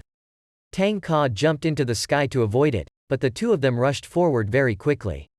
At first, Tang Ka thought that he could still defeat them without using his hands, but it seemed that Tang Ka had underestimated his opponent this time. The two wolf demon spirits attacked Tang Ka continuously, their fight shook the sky. Xiao Ran stood below, straining her eyes to look but couldn't see anything, until Tang Ka punched one in the mouth. Throwing it to the ground allowed Xiao Ran to observe more. Immediately after, Tang Ka grabbed the remaining wolf demon's neck and pushed it to the ground, asking it if it had surrendered yet. With the honor of the wolf tribe, this wolf refused to surrender, which made Tang Ka a bit uncomfortable. If he was that stubborn, he had to be a little more serious. Right at the moment Tang Ka swung his fist. The wolf immediately felt the chill and trembled. The pressure from Tang Ka's punch was too great. As if it could destroy an entire city, it surrendered immediately, which made Xiao Ran gasp in surprise. We only fought for 5 seconds, why did we surrender so soon? When we turned around, we saw that the wolf had also waved a white flag to surrender. After the match ended, the two wolves revealed themselves. Having long heard that Tang Ka was unbeatable, they wanted to take advantage of this opportunity. If they could only hold Tang Ka for 5 minutes, their reputation in the Trilang clan would increase a lot. But it seems they are so delusional that they can't even last 5 seconds anymore. To apologize to Tang Ka, they had to kneel down using the most noble ceremony in the guild. Tang Ka didn't bother with this and led Xiao Ran inside. Just now he only tried 2 moves on them but saw that they were too weak, so he lost interest in fighting. Seeing the back of Tang Ka leaving made the two Langs sweat in fear. Just now each of them hit Tang Ka with 2 punches, and they were definitely hit but right on impact. They felt like Tang Ka had an invisible wall protecting him. They didn't even scratch Tang Ka's clothes at all. There was absolutely no chance. Just like the rumors said, he was indeed a mysterious monster. Xiao Ran followed Tang Ka's ass, wondering how the hell Tang Ka was so strong at such a young age. Could it be that Master Tang Ka passed on all his lifelong learning to Tang Ka and then went into hiding? Xiao Ran has something to tell Tang Ka. In fact, this order is not just a product, but it does mention the problem. Xiao Ran is not the one to receive the order. Now that there is an order, it is up to her to take the job. But it doesn't matter anymore, because Tang Ka just wants their cooperation application to continue. The two entered the president's room, and the bodyguard standing next to him was very impressed with Tang Ka. In just 5 seconds, he was able to defeat the other 2 wolves. With this strength, his sword really wants to talk to Tang Ka. Xiao Ran was so stupid that this guy spoke too young, but Tang Ka immediately replied that he thought that guy's sword could really talk. Let Tang Ka know the truth, it took him 5 seconds to defeat the wolf bandits, but it only took him 2 seconds. Seeing a fly flying by, he immediately pulled out his sword and slashed the thin fly, raising his sword and pointing it at Tang Ka. Very curious whether his sword is faster or Tang Ka's fist is faster. Then he rushed straight to attack Tang Ka, slashing vertically, horizontally, slashing back and forth. Then Tang Ka punched him and flew straight out. This guy was lying face down. It was clear that he had definitely slashed Tang Ka just now. Why the hell did Tang Ka do nothing, and even punched him so painfully? At this moment, the boss applauded, worthy of being the champion of capturing the spirits of city demons. Even the strongest bodyguard next to him couldn't stand it for a second. It seemed that only Tang Ka could handle this task. Then explained the incident to Tang Ka. His son went missing in an ancient building. Yesterday, Tan Tu's lover sent someone there to search. Although he didn't have any information, he was sure his son was still there. If even the city demon's people couldn't find it, then he knew that the demon spirit was very strong. As long as Tang Ka could save his child, any amount of money would be fine. Just as Xiao Ran's eyes lit up because of the money, the door to the room suddenly opened. His son automatically returned home, but he looked like a lost soul. The chairman ran to hug his poor son, begging Tang Ka to save his son. Seeing that Xiao Ran seemed surprised, Tang Ka asked what she saw. Above the boy there was a soul that looked very miserable. This made Tang Ka quite surprised. The demon spirit mummy's 4 eyes are also very powerful, and can also see other people's souls. The chairman thought his son was possessed by evil spirits, but Tang Ka saw that was not the case. Humans have 3 souls and 7 souls. This boy still has 3 souls but 7 souls are gone. If this continues he won't be able to live past 12 o'clock tonight. The chairman burst into tears and knelt down to hug Tang Ka's feet. His wife passed away early, leaving only this child behind. He loved it more than his own life. Begging Tang Ka to save that kid, even if it cost him the entire corporation, he would accept it. Right at this moment, Xiao Ran discovered that there was something very strange in the boy's ear. Tang Ka ran back to check the technique to force the thing in his right ear out. Immediately something shot towards Tang Ka. You gave it a slap but it was still able to move. It jumped out the window and ran away. But how could Tang Ka let it escape so easily? He rushed out to chase it. The speed of that small thing was very fast, making Tang Ka even more excited. Running and jumping to chase it without success, the young bodyguard just woke up after being punched by Tang Ka. This was his chance to show off to Tang Ka, rushing forward to block that little thing's head. One slash cut its body in half and then boasted to Tang Ka that his knife was still faster. Tang Ka picked that thing up to check. Its blue spirit breath looked very familiar. At that moment, that thing turned into a black bean. Tang Ka immediately recognized that this was the bean solution of the sect. A branch of your secret sect? How the hell did it appear here? The bean spreader also discovered that a bean had been destroyed. The only person who could destroy the bean prize was his fellow student. He was looking forward to the day he would see Tang Ka again. Then Tang Ka led Xiao Ran to leave. Ignoring the young bodyguard's constant challenges, they arrived at the abandoned building. Tang Ka chose the right night to go because this is when love is most obvious.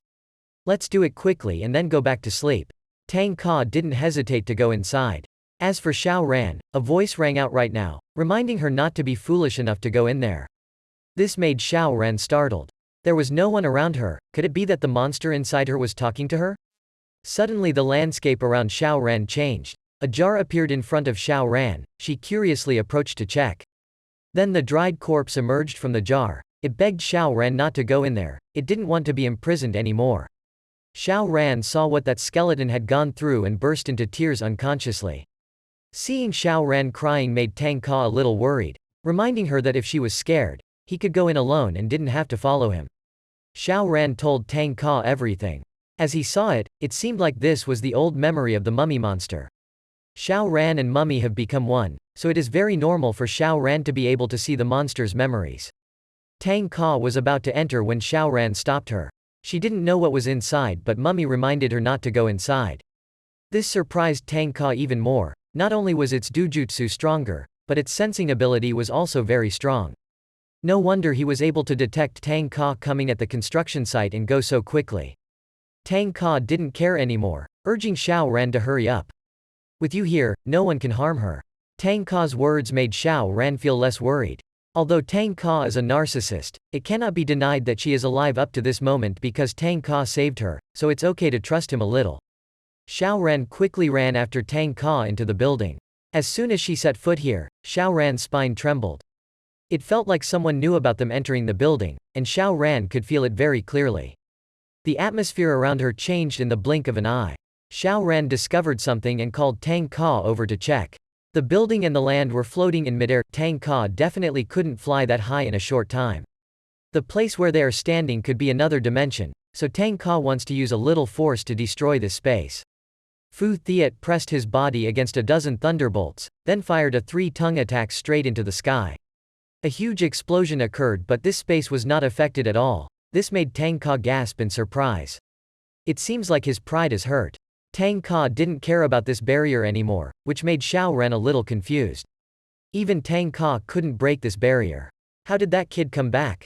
Tang doesn't care now. Just need to find the person behind it and it will be clear. Entering the main building, Tang Ka did not feel any love. This makes Tang Ka guess that the person they are about to confront is someone who specializes in sneak attacks.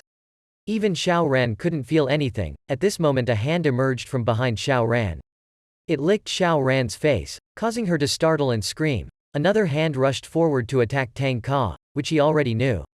Immediately blocking that attack and then turning around to look, Tang Ka was startled and quickly threw that hand away, because this hand looked so disgusting. At this moment, a voice spoke up. This place had not known a woman's scent for a long time, so the demon spirit wanted to tease them a bit. The demon spirit began to emerge from the wall, advising Tang Ka that if he wanted to live, he should let Xiao Ran stay.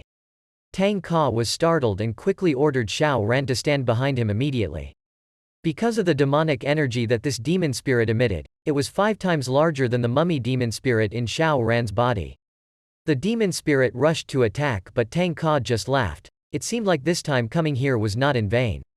Tang Ka finally met an enemy worthy of him. Looking at Tang Ka's extremely calm appearance, the demon spirit immediately recognized that he was a person sent by the demon city. Tang Ka did not want to talk to this demon spirit, urging it to attack quickly so he could see how strong it was, but the demon spirit was very gentle and not in a hurry like Tang Ka. It's been a long time since he's seen a human. This time is a rare opportunity to end it too quickly and lose all the fun. If only they would play a game first. This demon spirit talked too much, making Tang Ka start to bleed. At this moment, a hand grew from Xiao Ran's face and rushed to wrap tightly around Tang Ka's body. The demon spirit reminded Tang Ka not to use force to escape. Its ability allows it to create any hand in the place it has touched before.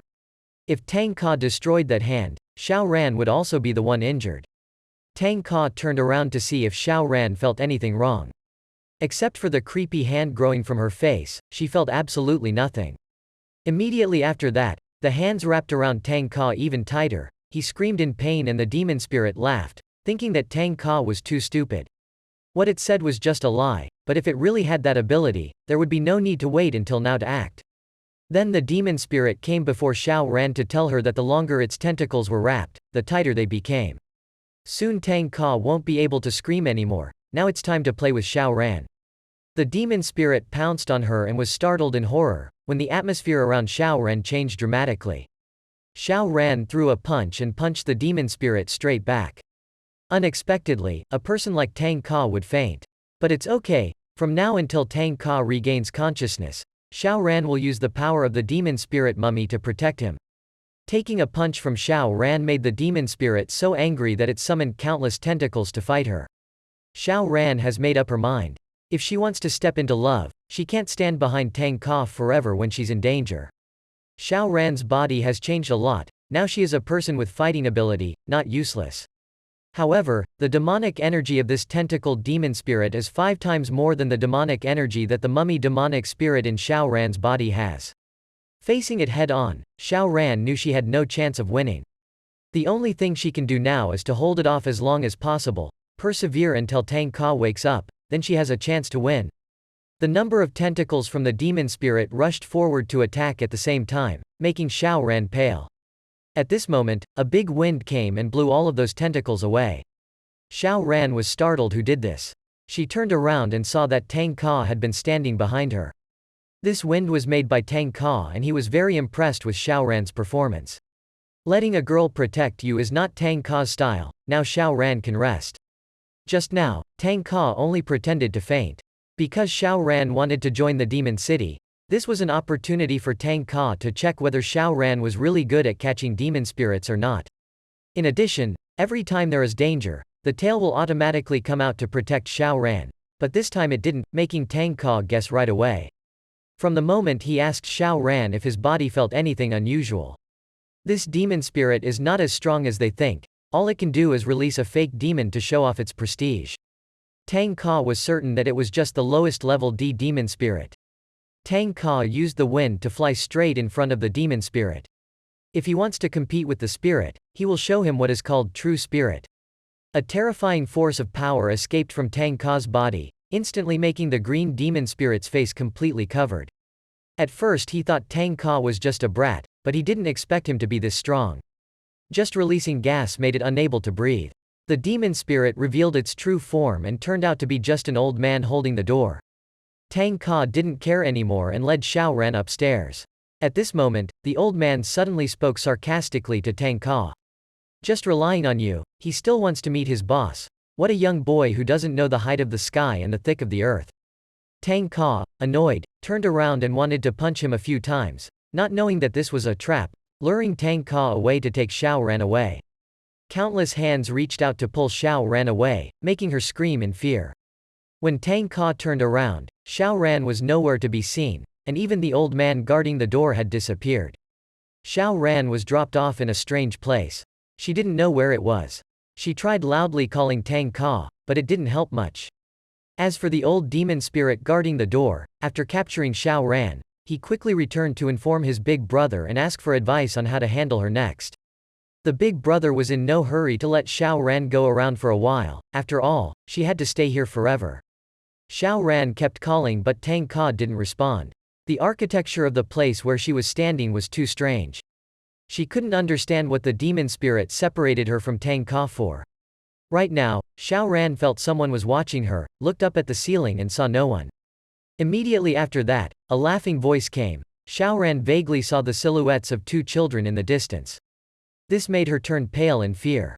How the hell could there be children in this deserted house? This is definitely a ghost.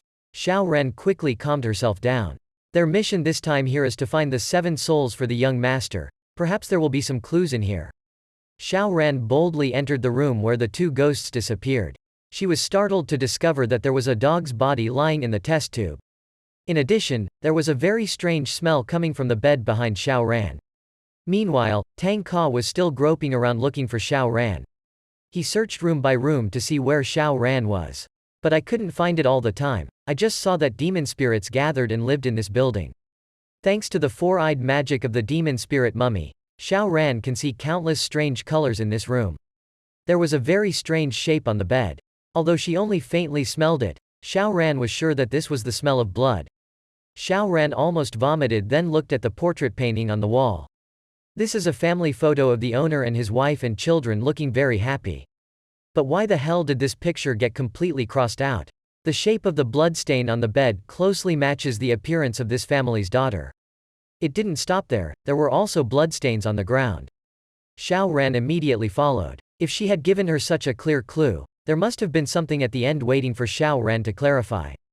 Following the blood trail, Xiao Ran found a room. Surely this was the girl's room. There weren't as many bloodstains in the room as there were outside. Xiao Ran changed gears very quickly. If so, there was only one explanation. That girl was killed in this room and then dragged out to the living room. To be able to act so cruelly on a child, Xiao Ran is certain that the perpetrator is no longer human. Right at this moment, Xiao Ran discovered a diary on the top of the cabinet. This is the child's diary recording the terrible days that her father caused. There is one detail that makes Xiao Ran pay the most attention. The key to unlocking her father's secret, it is in the belly of a dog. Xiao Ran immediately remembered that it was the dog in the test tube outside the living room. Opening the desk drawer, Xiao Ran saw a knife. This was definitely the murder weapon. Now she needs to cut open that dog's stomach. Doing this is a bit scary, but for the goal of joining the demon city. Xiao Ran still had to keep her eyes open to do it. From the dog's stomach, Xiao Ran found a key. Not knowing where to use it now, Xiao Ran discovered there was a safe in the corner of the room. Sure enough, Xiao Ran guessed right, in the safe was another diary. Xiao Ran opened it and read it, then vomited, knowing exactly one thing about the father of this family. Because he was so evil that he killed his family so cruelly. Right at this moment the cabinet behind Xiao Ran made a sound, it was gradually being opened. It wasn't like the closet door suddenly opened.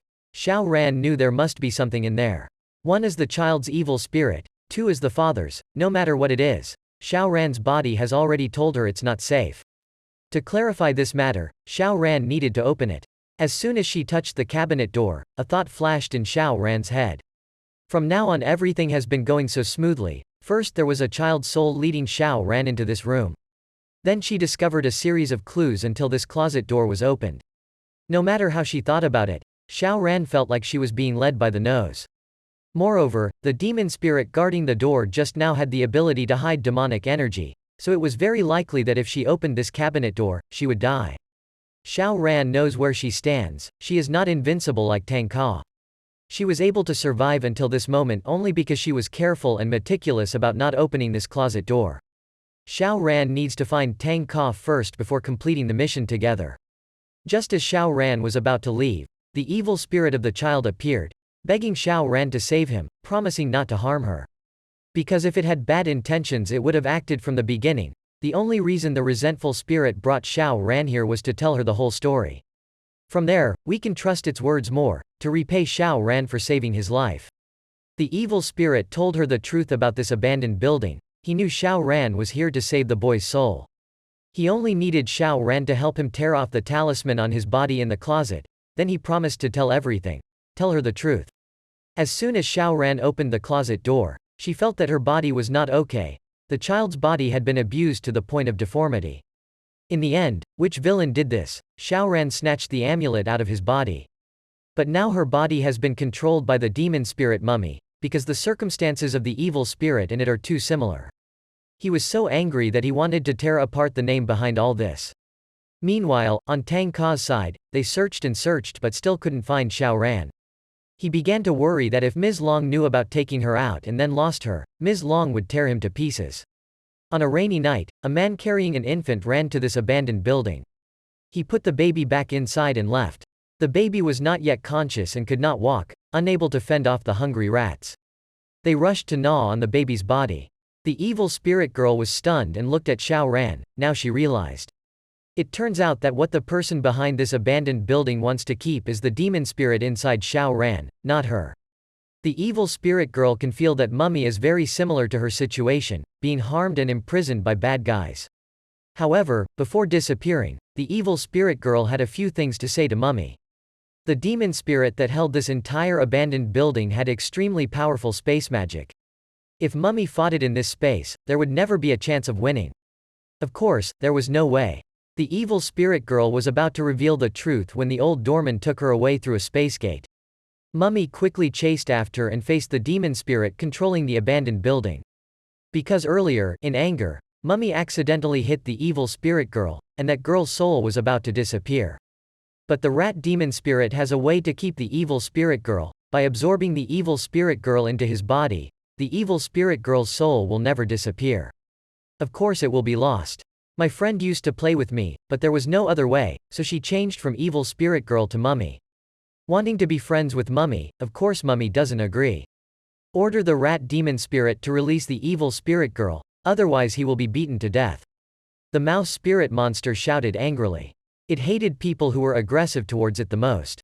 If Mummy doesn't want to be friends with it, the only way is to swallow Mummy whole. Mummy laughed. If she had that ability, let's try it. She rushed up to attack the mouse spirit demon, but the mouse spirit was still very leisurely. Remind Mummy of some things that the evil spirit girl once told him. In this space of his, he is a god. With just a snap of his fingers, the mouse spirit monster broke Mummy's leg. One of Mummy's legs was broken by the mouse spirit demon, and she fell down screaming in pain. As for the mouse spirit demon, he kept apologizing, saying that it was because Mummy was cruel that he had to resort to this tactic. Ask Mummy to stay here and play with it so it promises not to harm you, but if you're still stubborn then the consequences will be known. Tell Mummy some facts. In this abandoned building there are countless demon spirits living. These are all demon spirits that have permission from the mouse demon spirit to be able to enter here. They live here as well as a pawn of the mouse demon spirit.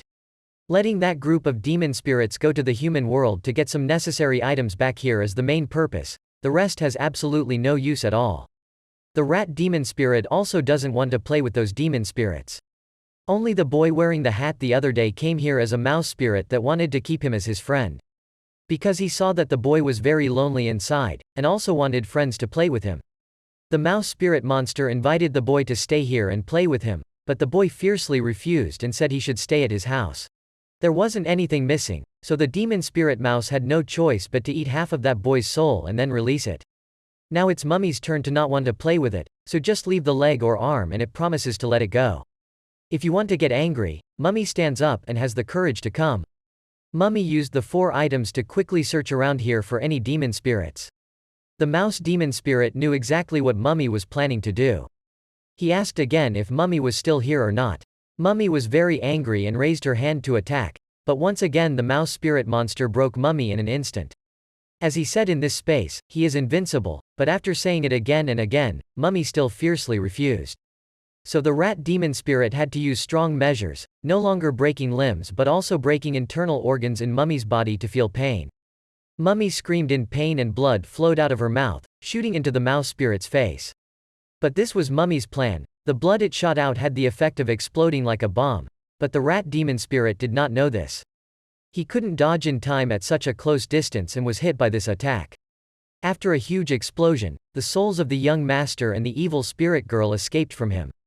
After the recent attack, Mummy felt that the space around the abandoned building had disappeared. But why the hell is the space in this room still there? This makes Mummy a bit confused about how to escape from here.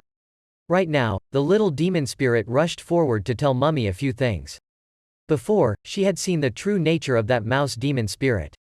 The reason it became like that was because the rat demon spirit had devoured the body of a newborn baby and countless other rats. That child's remains are located on the 3rd floor of this building. Only by destroying that child's body can this demon spirit be completely destroyed. Right now, the mouse spirit monster has recovered. It is very angry because everyone wants to abandon it and not want to be friends with it. As for Mummy, she sat still and suffered. What if she knew her real body? Mummy's body had all her limbs broken. Her internal organs were so severely bleeding that she could no longer move. Not having found a lifelong enemy yet having to die like this, Mummy didn't have to worry. Right when the mouse spirit was about to devour it, Tang Ka jumped up here like a god. This strong pressure surprised Mummy and the mouse spirit. Tang Ka saw Xiao Ran quickly run over to see if anything was wrong. Xiao Ran's arms and legs were all broken, causing Tang Ka's face to change. Who dares to make her like this? The rat demon spirit took a hit from Tang Ka without any problem. It rushed to attack Tang Ka using his space-bending skill. I want to break Tang Ka's arms and legs, but Tang Ka doesn't do anything. This made the blue mouse spirit demon's face go crazy. It wanted to leave right now but it was too late. Tang Ka pulled and shot a ball of electricity, covering the rat spirit demon's body. This is the most fierce lightning attack. The person hit by this move will be locked inside a barrier. Within 5 minutes, you will be continuously electrocuted. For the time being, let the demon spirit mouse feel a little pain. Tang Ka needs to deal with the demon spirit mummy first. Tang Ka looked at it for a moment, a bit puzzled. Clearly the demon spirit mummy's consciousness had been sealed by him. Unable to escape in a short time, Tang Ka wanted to know how it did, but now was not the time to discuss it. Mummy tells Tang Ka how to kill that demon spirit. Its main body is not here. If you want to escape this space, you must destroy its main body. While it is still being controlled, Tang Ka must act quickly. Because in this space it is invincible. Tang Ka was a bit annoyed. A demon spirit that had killed hundreds of people was now reasoning with him. There is no such thing as a champion in this world, and even if you are a champion, there is only you alone. Just as Tang Ka was about to give it a beating, Xiao Ran spoke up, reminding Tang Ka to believe Mummy's words and be quick while the rat demon spirit was still under control. But if they don't let it recover completely, it will use space magic to isolate them again. By then, no one will be able to escape this place. If Xiao Ran said so, then Tang Ka had to believe it. He quickly used the golden bronze to search the entire abandoned house. Discovering that there was something above his head, Tang Ka immediately rushed up there to break the true body of the rat demon spirit. Mummy thanked Xiao Ran for trusting her and returned her body, and the rat demon spirit slowly disappeared. This made the demon spirit mouse never expect it, because right from the moment the two of them entered its territory. It can feel that inside Xiao Ran's body there is Mummy, but Tang Ka is different. It cannot sense anything at all about Tang Ka. I originally thought that Tang Ka was just an ordinary Taoist priest, but I didn't expect him to be this terrifying. Perhaps it was because his aura was so strong that it couldn't be felt. The rat spirit demon completely disappeared, but somehow something still remained. It was the soul of a child. It cried fiercely, and then the souls of the evil spirit girl and the young master escaped together. Tang Ka immediately knew that this child's soul was controlled by that mouse spirit. Remind him that if he has already been freed from that rat demon spirit, he should quickly escape, but the child's soul immediately refuses. Unless it meets its mother again, it will take a long time to disappear. Let Tang Ka know some interesting facts. Since the rat spirit monster bit him, its consciousness has always existed. Although it was not strong enough to control the body of that rat demon spirit, it had been trapped in that rat demon spirit's body for how long? It was finally free. It wanted to see its mother again. At that time, he promised to return the young master's soul to them. Tang Ka tried to advise him that in such a different world, it would be impossible to find his mother again in such a short period of time. Because in less than half an hour, the young master's soul will disappear, and he still doesn't know whether his mother is alive or dead. The child's soul cried fiercely no matter how Tang Ka tried to stop it. He wants to meet his mother and must let him see her, otherwise no one will be able to leave this place. This case is a bit difficult for Tang Ka. He doesn't know how to comfort children. It was very difficult for Xiao Ran to understand that Tang Ka had clearly destroyed its true self. How the hell was it still alive and knew how to use the space magic of that rat demon spirit? Tang Ka also accepted this, perhaps because it had been controlled by the rat demon spirit for too long, so it had assimilated into the rat demon spirit's body. If Tang Ka guessed correctly, that rat demon spirit is a parasitic demon spirit. Just finding out that the phone had signal, Tang Ka turned on its information for Xiao Ran to look at, but even though he had its information, it didn't have much value in this situation. This spirit space magic has a smaller range than that of the rat demon spirit, but is much stronger. This case is interesting. Xiao Ran was very worried that Tang Ka couldn't even break the mouse spirit space just now, so would they be locked here forever? Tang Ka just smirked, but he didn't use all his strength outside just now, because if he did, Xiao Ran would be in danger. Tang Ka's lightning seal technique has a total of 7 segments. Before going down the mountain, Tang Ka promised his master not to use more than 3 lightning seals. The current situation is the same. If you accidentally do it, you're afraid of damaging all 7 of the young master's souls, so Tang Ka will use another technique called the golden seal. Seeing Tang Ka preparing to fight, the little girl's soul was so scared that the spirit quickly released the young master's soul. But the spirit is still very stubborn and ignores everything. Anyone who prevents it from meeting its mother will kill everyone. No matter how much the girl's soul tried to persuade her, it was ineffective, and only made the spirit's resentment grow even higher. The spirit spoke up and reminded the girl to stop hindering her, because at least she had a happy family. A good father, but he is not. Maybe her father is the one who caused the whole family to die. But it wasn't his fault, it was the mouse spirit demon's fault. Because it stayed in the body of the rat demon spirit for so long, the demon spirit also had the memories of the rat demon spirit. It parasitized the girl's father's body, causing him to kill the whole family, turning this place into its territory. After killing the whole family, it also incited him to commit suicide, because an adult's mind cannot be controlled. But the newborn's mind is not yet complete, so it chooses the spirit as its next host. The little girl's soul was moved and hugged the spirit. She immediately knew that her father would not suddenly kill her whole family like that. Thanks to the spirit, she was finally able to untie the knot in her heart. After being killed by her father, it was unknown how long it took for the little girl to wake up. Discovering that her body was only a spirit, she tried to rush out many times. But no matter what she did, it didn't work. At that time, she found her body in the closet. There is a talisman stuck on top, realizing that this talisman is the thing that limits her freedom and she cannot remove it. At this moment, she realized that besides her remaining consciousness, she no longer had any emotions. In addition to feeling extremely lonely, the longer she was alone, the stronger her resentment became. Just when her mind was filled with only the feeling of wanting to kill everyone, she heard the sound of a newborn baby. Although it was unclear whether it was an illusion or not, when she looked outside the window she saw a very terrible scene. It was the same spirit's parents who quarreled there. Father brought the spirit here to hide it, to threaten the mother of the spirit, not to report to the authorities the terrible things he had done. Talking back and forth still had no effect. In the end he outright killed his wife. After carefully burying the body, he went back into the house to welcome the spirit. But at this time the spirit had been devoured by that rat demon spirit. Of course his death was certain. The little girl hugged the bronze spirit tightly, knowing that the bronze spirit had been lonely for a long time. but from now on the bronze spirit was no longer alone. A beam of light emitted from the two of them. Tang Ka looked at it without understanding anything. As for Xiao Ran, she knew immediately that it was that girl's magic. Deep in the spirit's subconscious, it met its mother again, cuddled with her like a child, and ate with the other girl's family. This was more than enough. Before disappearing, the girl went to thank Xiao Ran and Tang Ka for freeing them. Thank you also to the demon spirit mummy in Xiao Ran's body. After that, the two of them escaped together, which made Tang Ka a bit confused. Before he could act, the space magic had already disappeared, and fortunately the spirit had left behind the young master's 7 souls. Tang Ka recovered the boy's 7 souls, then returned to see if Xiao Ran's body was okay. Xiao Ran's arms and legs were broken and she couldn't even stand, so Tang Ka picked her up. At this time, Xiao Ran began to be curious. If her soul and her soulmate had been released, she wondered if they would be able to see their parents again. Tang Ka affirmed that no, there may be demon spirits in this world but there is no God. There is absolutely no such thing as reincarnation, death is the end, next is another question. Just now Xiao Ran noticed that when Tang Ka saw that he was injured, he was very angry and she didn't understand why he was like that. Tang Ka calmly replied that protecting Xiao Ran was his duty. If he couldn't even protect his younger sister, his reputation would plummet.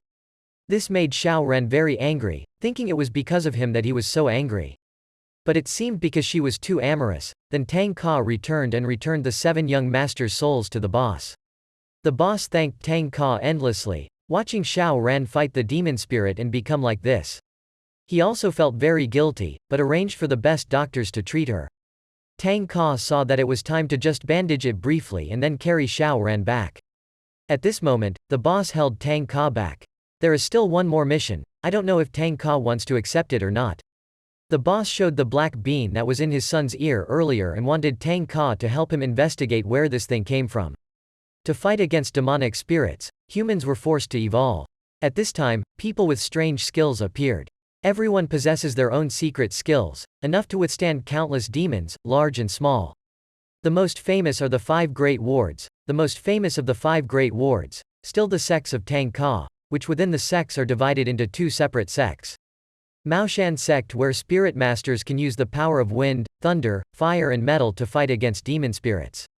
The Western sect prioritizes astrology, divination, alchemy, and the pursuit of knowledge, rarely participating in capturing demon spirits. They didn't capture demon spirits, but they don't know when. They participated in court affairs and became advisors to the monarchs. They gained wealth and fame, but this good prospect did not last too long. The biggest battle between humans and demon spirits has arrived. At this point there is no way to escape. The Fuang Tian sect was forced to explore and fight, then encountered disaster and destruction. On it were all the documents about the Fuang Tian wizard that the boss had found. This record was taken from the Demon City's archives.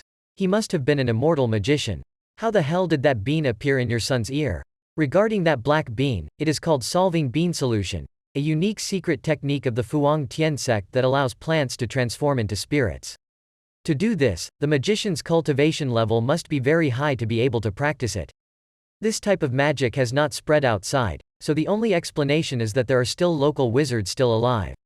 The boss was still a bit confused as to why he left the bean in his son's ear. Tang Ka was definitely using it for spying on this matter. The goal is related to his business.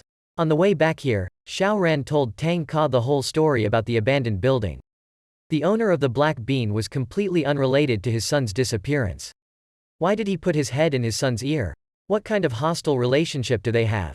Tang Ka didn't care at all, but after all, the magician was still Tang Ka's fellow student. He would definitely grab him by the neck to see what his purpose was.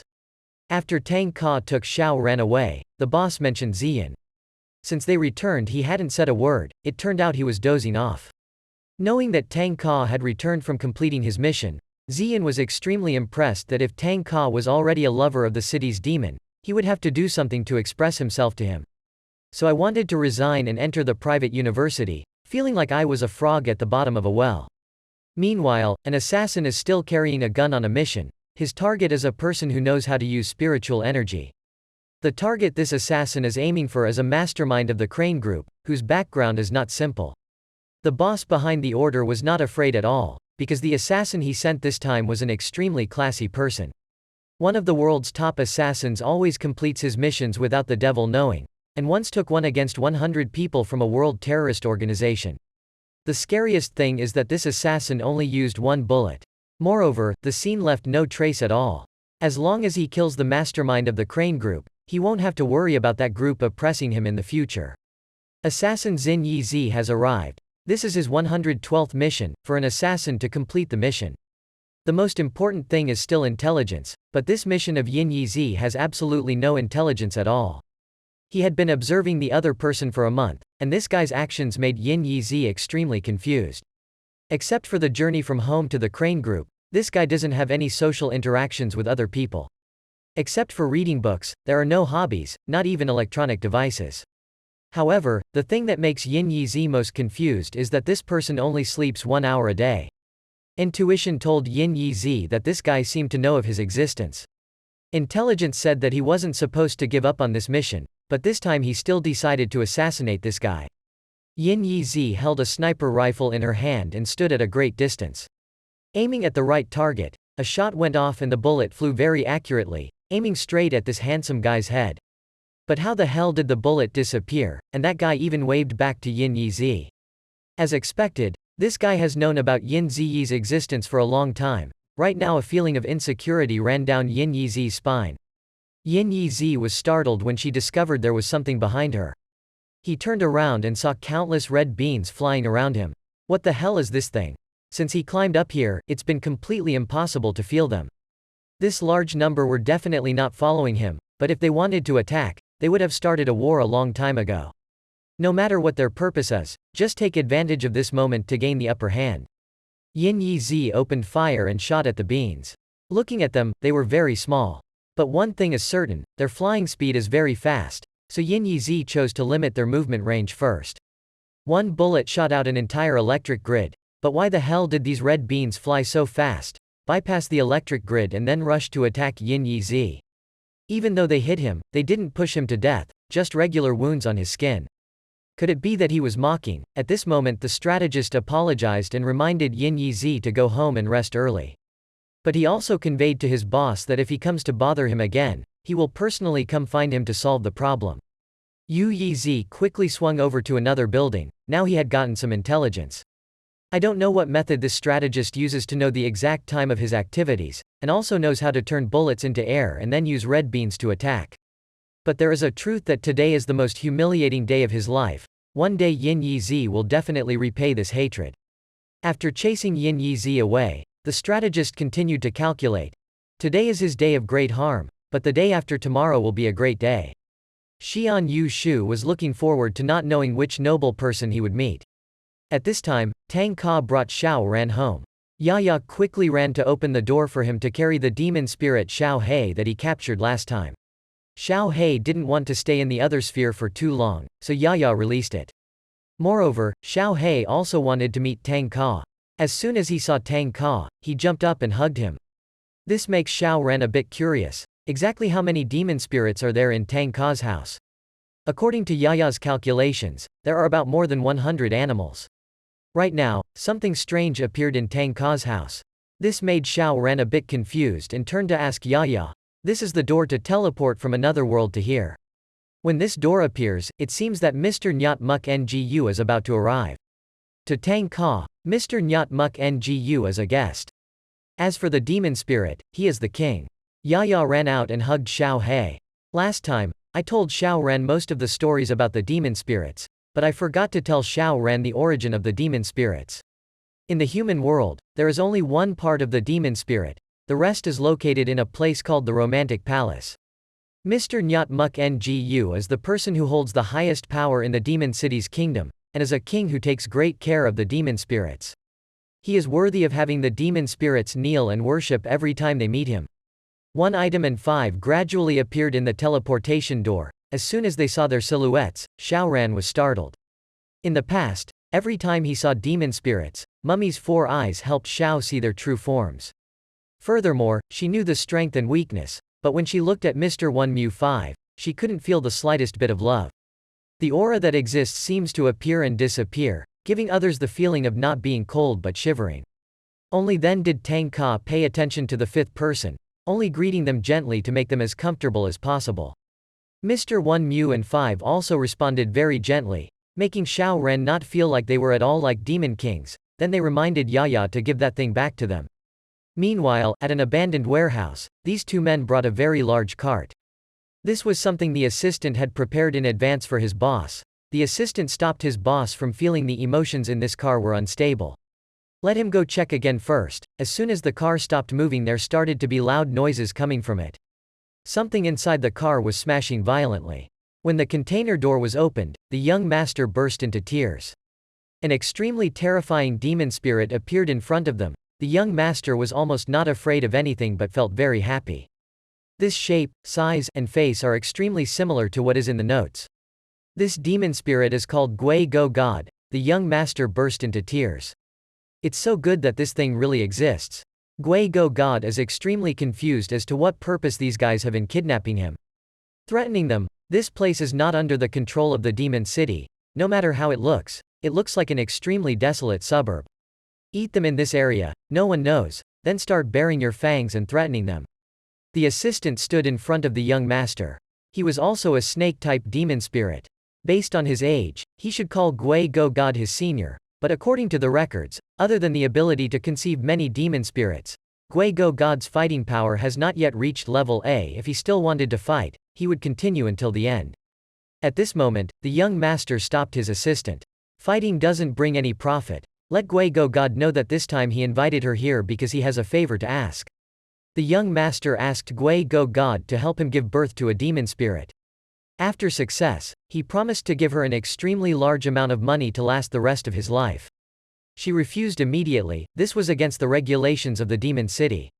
If they were to find out, she would be sent back to Langdin and Love City, and at that time, her crime would not be worth the amount of money she received.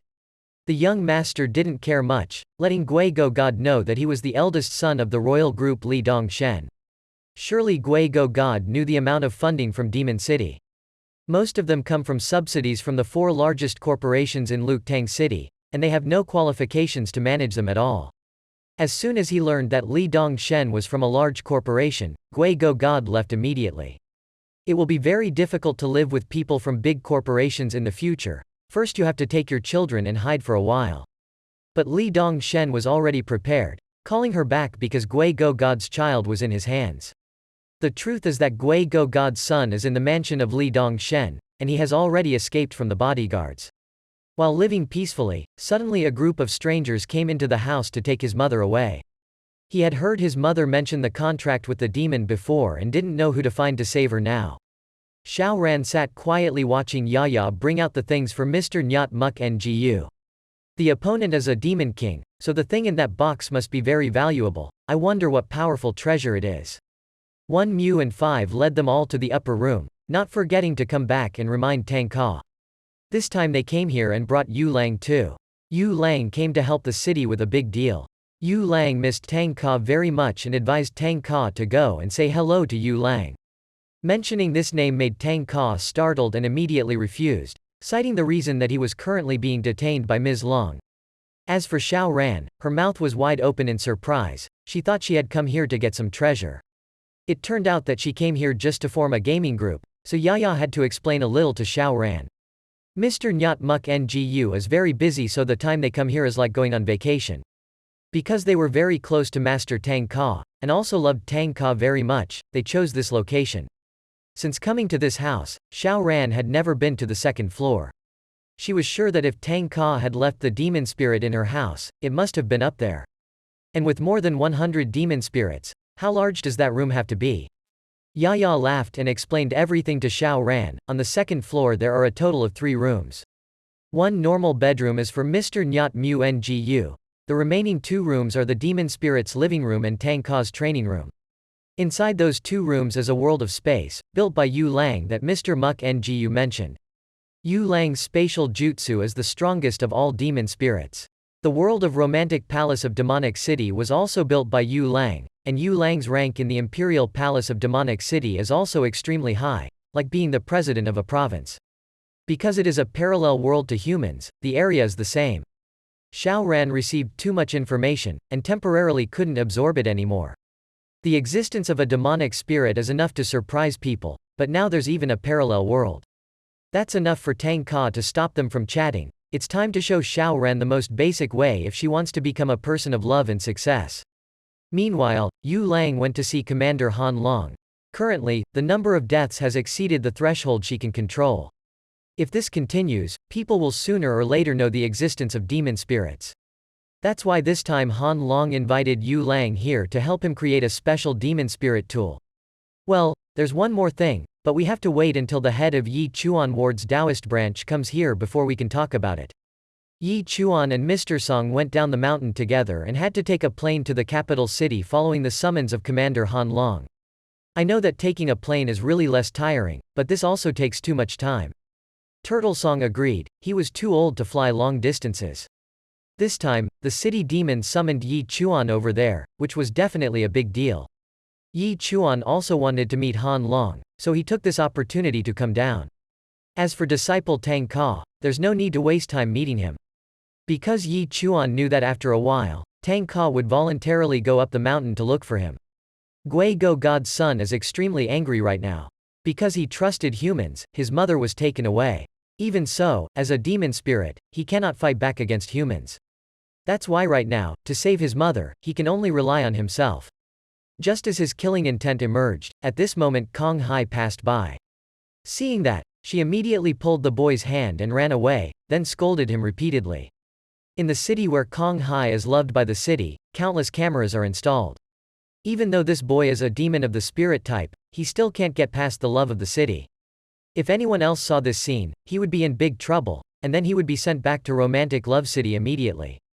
As soon as he learned that Kong Hai was the city demon's person, the boy jumped back in surprise and immediately thought that the city demon's people were not trustworthy. Kong Hai was a bit confused about this, so she decided there was some misunderstanding and wanted the boy to take her to meet the boy's mother. Talking about it made the boy even more upset. He told Kong Hai that his mother had been taken away by someone else. Kong Hai wanted to know everything exactly so she could report back to headquarters to help the boy, but the boy refused to listen. Still holding the thought that Kong Hai was here to capture him, it was a long time before he trusted humans again.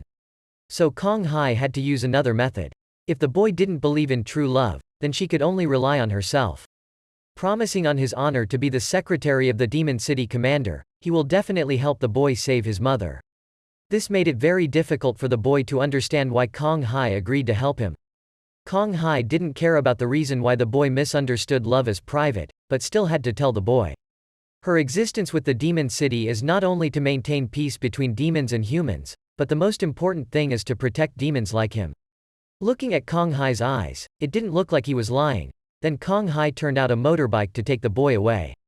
On the way, the boy told Kong Hai why he hates ghosts, because the regulations have many unfair terms for ghosts. Kong Hai also guessed that the moment the boy's mother was taken away, she would not be able to resist because if she did, the boy would also be implicated. Although I know that there are many things in this clause that are unfair to the demon spirit, all of them have been considered by the demon spirit. Because among good demons there are also bad demons. If this law is not limited, there will be many demons who break the law. Furthermore, humans do not have the ability to resist demonic spirits, if only one demonic spirit breaks the law. The whole human world will know about the existence of demon spirits, and at that time they will definitely not want to live with demon spirits. As a member of the city's demon family, Kong Hai's job is to protect them, so he reminded the boy not to worry about everything going well. Right now the boy asked Kong Hai to turn right, his nose was extremely sensitive. Although he didn't know where his mother was taken by those people, he could still faintly smell his mother's scent in this direction. Now the boy completely trusts Kong Hai, hoping she will keep her promise to save her mother. Following the scent they reached the abandoned factory. This place was so deserted that Kong Hai immediately guessed that this would be a place for illegal transactions. The boy quickly jumped out of the car and went in first. Reminding Kong Hai to stand behind him, he will protect her without harming humanity as per the treaty. This makes Kong Hai laugh, even though she is just a secretary now. But in the past, she was also a member of the spirit-catching team, and didn't need to know what method to use to save the boy's mother. But as an adult, if you make a promise, you must keep it right. Kong Hai immediately pulled out a knife and entered the factory. With her high-ranking status, Kong Hai is not afraid that she will violate the treaty. Promise the boy that no matter what happens, she will have their back, so there is no need to worry. Entering the abandoned factory, the boy confirmed that his mother had been here a while ago. But now there's no one left in here. Based on the smell of gasoline left here, Kong Hai immediately guessed that a large cargo truck had parked here. With a large hole in the ceiling, the boy's mother must have tried to escape. Not knowing how to find the boy's mother, Kong Hai turned around and saw the boy bending down to smell something. Then he called Kong Hai over to him. The smell of his mother's body emanated from the ground. Surely there was a secret passage under the floor. Kong Hai let the boy step back.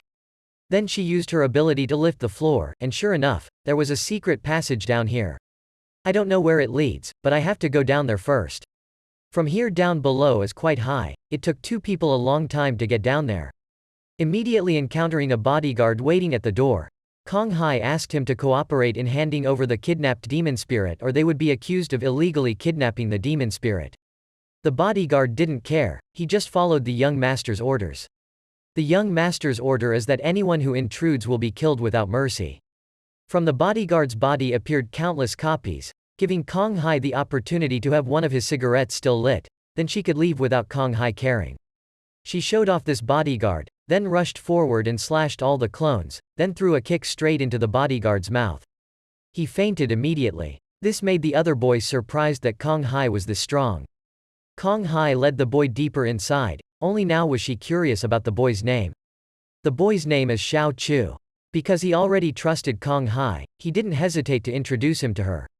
The two people happily walked and talked. All of their movements were observed by the young master's senior bodyguards. Following the scent, they finally reached the endpoint. Xiao Chu pointed to the room at the end of the road. His mother's aura emanated from there. Kong Hai quickly reminded Xiao Chu to follow him. If there is a security guard outside the entrance, there will definitely be one inside as well. As soon as he finished speaking, Xiao Chu was taken away by a high-ranking bodyguard. Kong Hai reacted immediately. Her arms stretched out and grabbed Xiao Chu back, which surprised the high-ranking bodyguard. Obviously a human with arms that can grow as long as a demon spirit. Kong Hai asked him to cooperate in handing over the boy's mother here. The senior bodyguard doesn't care. Until the young master completes the experiment, they will have to stay here. Then he rushed to attack Kong Hai. The two sides continuously exchanged moves. As soon as the senior bodyguard set foot on the ground, Kong Hai delivered a powerful blow to the ground. The shock wave was so strong that it startled the high-ranking bodyguard. Luckily, he dodged it in time, otherwise he would have missed it. This attack made him a bit angry with Kong Hai. Kong Hai's reaction and attack speed were far beyond the range of humans. Being able to release spiritual energy from his sword, it was clear that when he was in the air just now, Kong Hai could do that attack. But Kong Hai missed that opportunity and waited until he hit the ground to attack, which made the senior bodyguard think Kong Hai was looking down on him. A little self-introduction. Kong Hai's sword is called Hei Yuan Wei, created by a high-class blacksmith with top sharpness. No matter how hard the scales of a high-level bodyguard are, without charge. Kong Hai didn't want to harm his life, so he advised him that it would be better to surrender. The high-ranking bodyguard was not afraid. He had heard of that high-ranking blacksmith for a long time, but he did not expect to meet him here. However, his scales are also among the toughest in the demon spirit world. He peeled off the outer layer of his vest to reveal his super protective layer. Very curious to know if Kong Hai's sword sharpness is stronger, or if his shell is harder. Seeing him take off his shirt made Kong Hai embarrassed and quickly covered her face. Why would she have to take off her shirt in a fight? After all, she is a girl. The senior bodyguard didn't care about Kong Hai's feelings, just urged her to quickly roll over here so he could see her sword. Kong Hai is at his wit's end, and it seems like if he doesn't knock him out, he won't give up. If that's the case, then there's only one way to pray. Kong Hai got into position hoping this move wouldn't harm him. Kong Hai turned around at extremely fast speed, but after waiting for a long time, there was no reaction at all. This made the guard think that Kong Hai was just showing off his prestige, but as soon as Kong Hai stopped filming, countless swords rushed out to attack him. A huge explosion occurred immediately afterward. Kong Hai retracted his sword and called Xiao Chu to come with him. I hope that the bodyguard is not too seriously injured. After seeing Kong Hai's performance, Xiao Chu is a bit timid. This sister is also very powerful. From the beginning, she transformed into a motorbike, her arms grew longer like a demon spirit, and her fighting ability was very strong. Xiao Chu is very curious about what Kong Hai's ability is. Right now, there was something wrong with the boy's body. His eyes gradually dimmed and he collapsed, startling Kong Hai. Only now did the smoke clear, letting Kong Hai know that the boy had been poisoned. After eating countless of Kong Hai's swords, the senior bodyguard was fine. Whether Kong Hai's blade is sharp or not, he doesn't know, but the blade energy formed from Kong Hai's spiritual breath cannot harm him at all. At this moment, Kong Hai's eyes also blurred, because she was also poisoned from the moment Kong Hai stretched out her hand to save Xiao Chu. The senior bodyguard walked towards Kong Hai, reminding her not to worry because the poison he used was the least effective poison, only causing Kong Hai to lose her fighting ability and not harming Kang's life. Hai, because his mission is just to stop everyone from entering the laboratory. When the young master completes the experiment, he will let them go.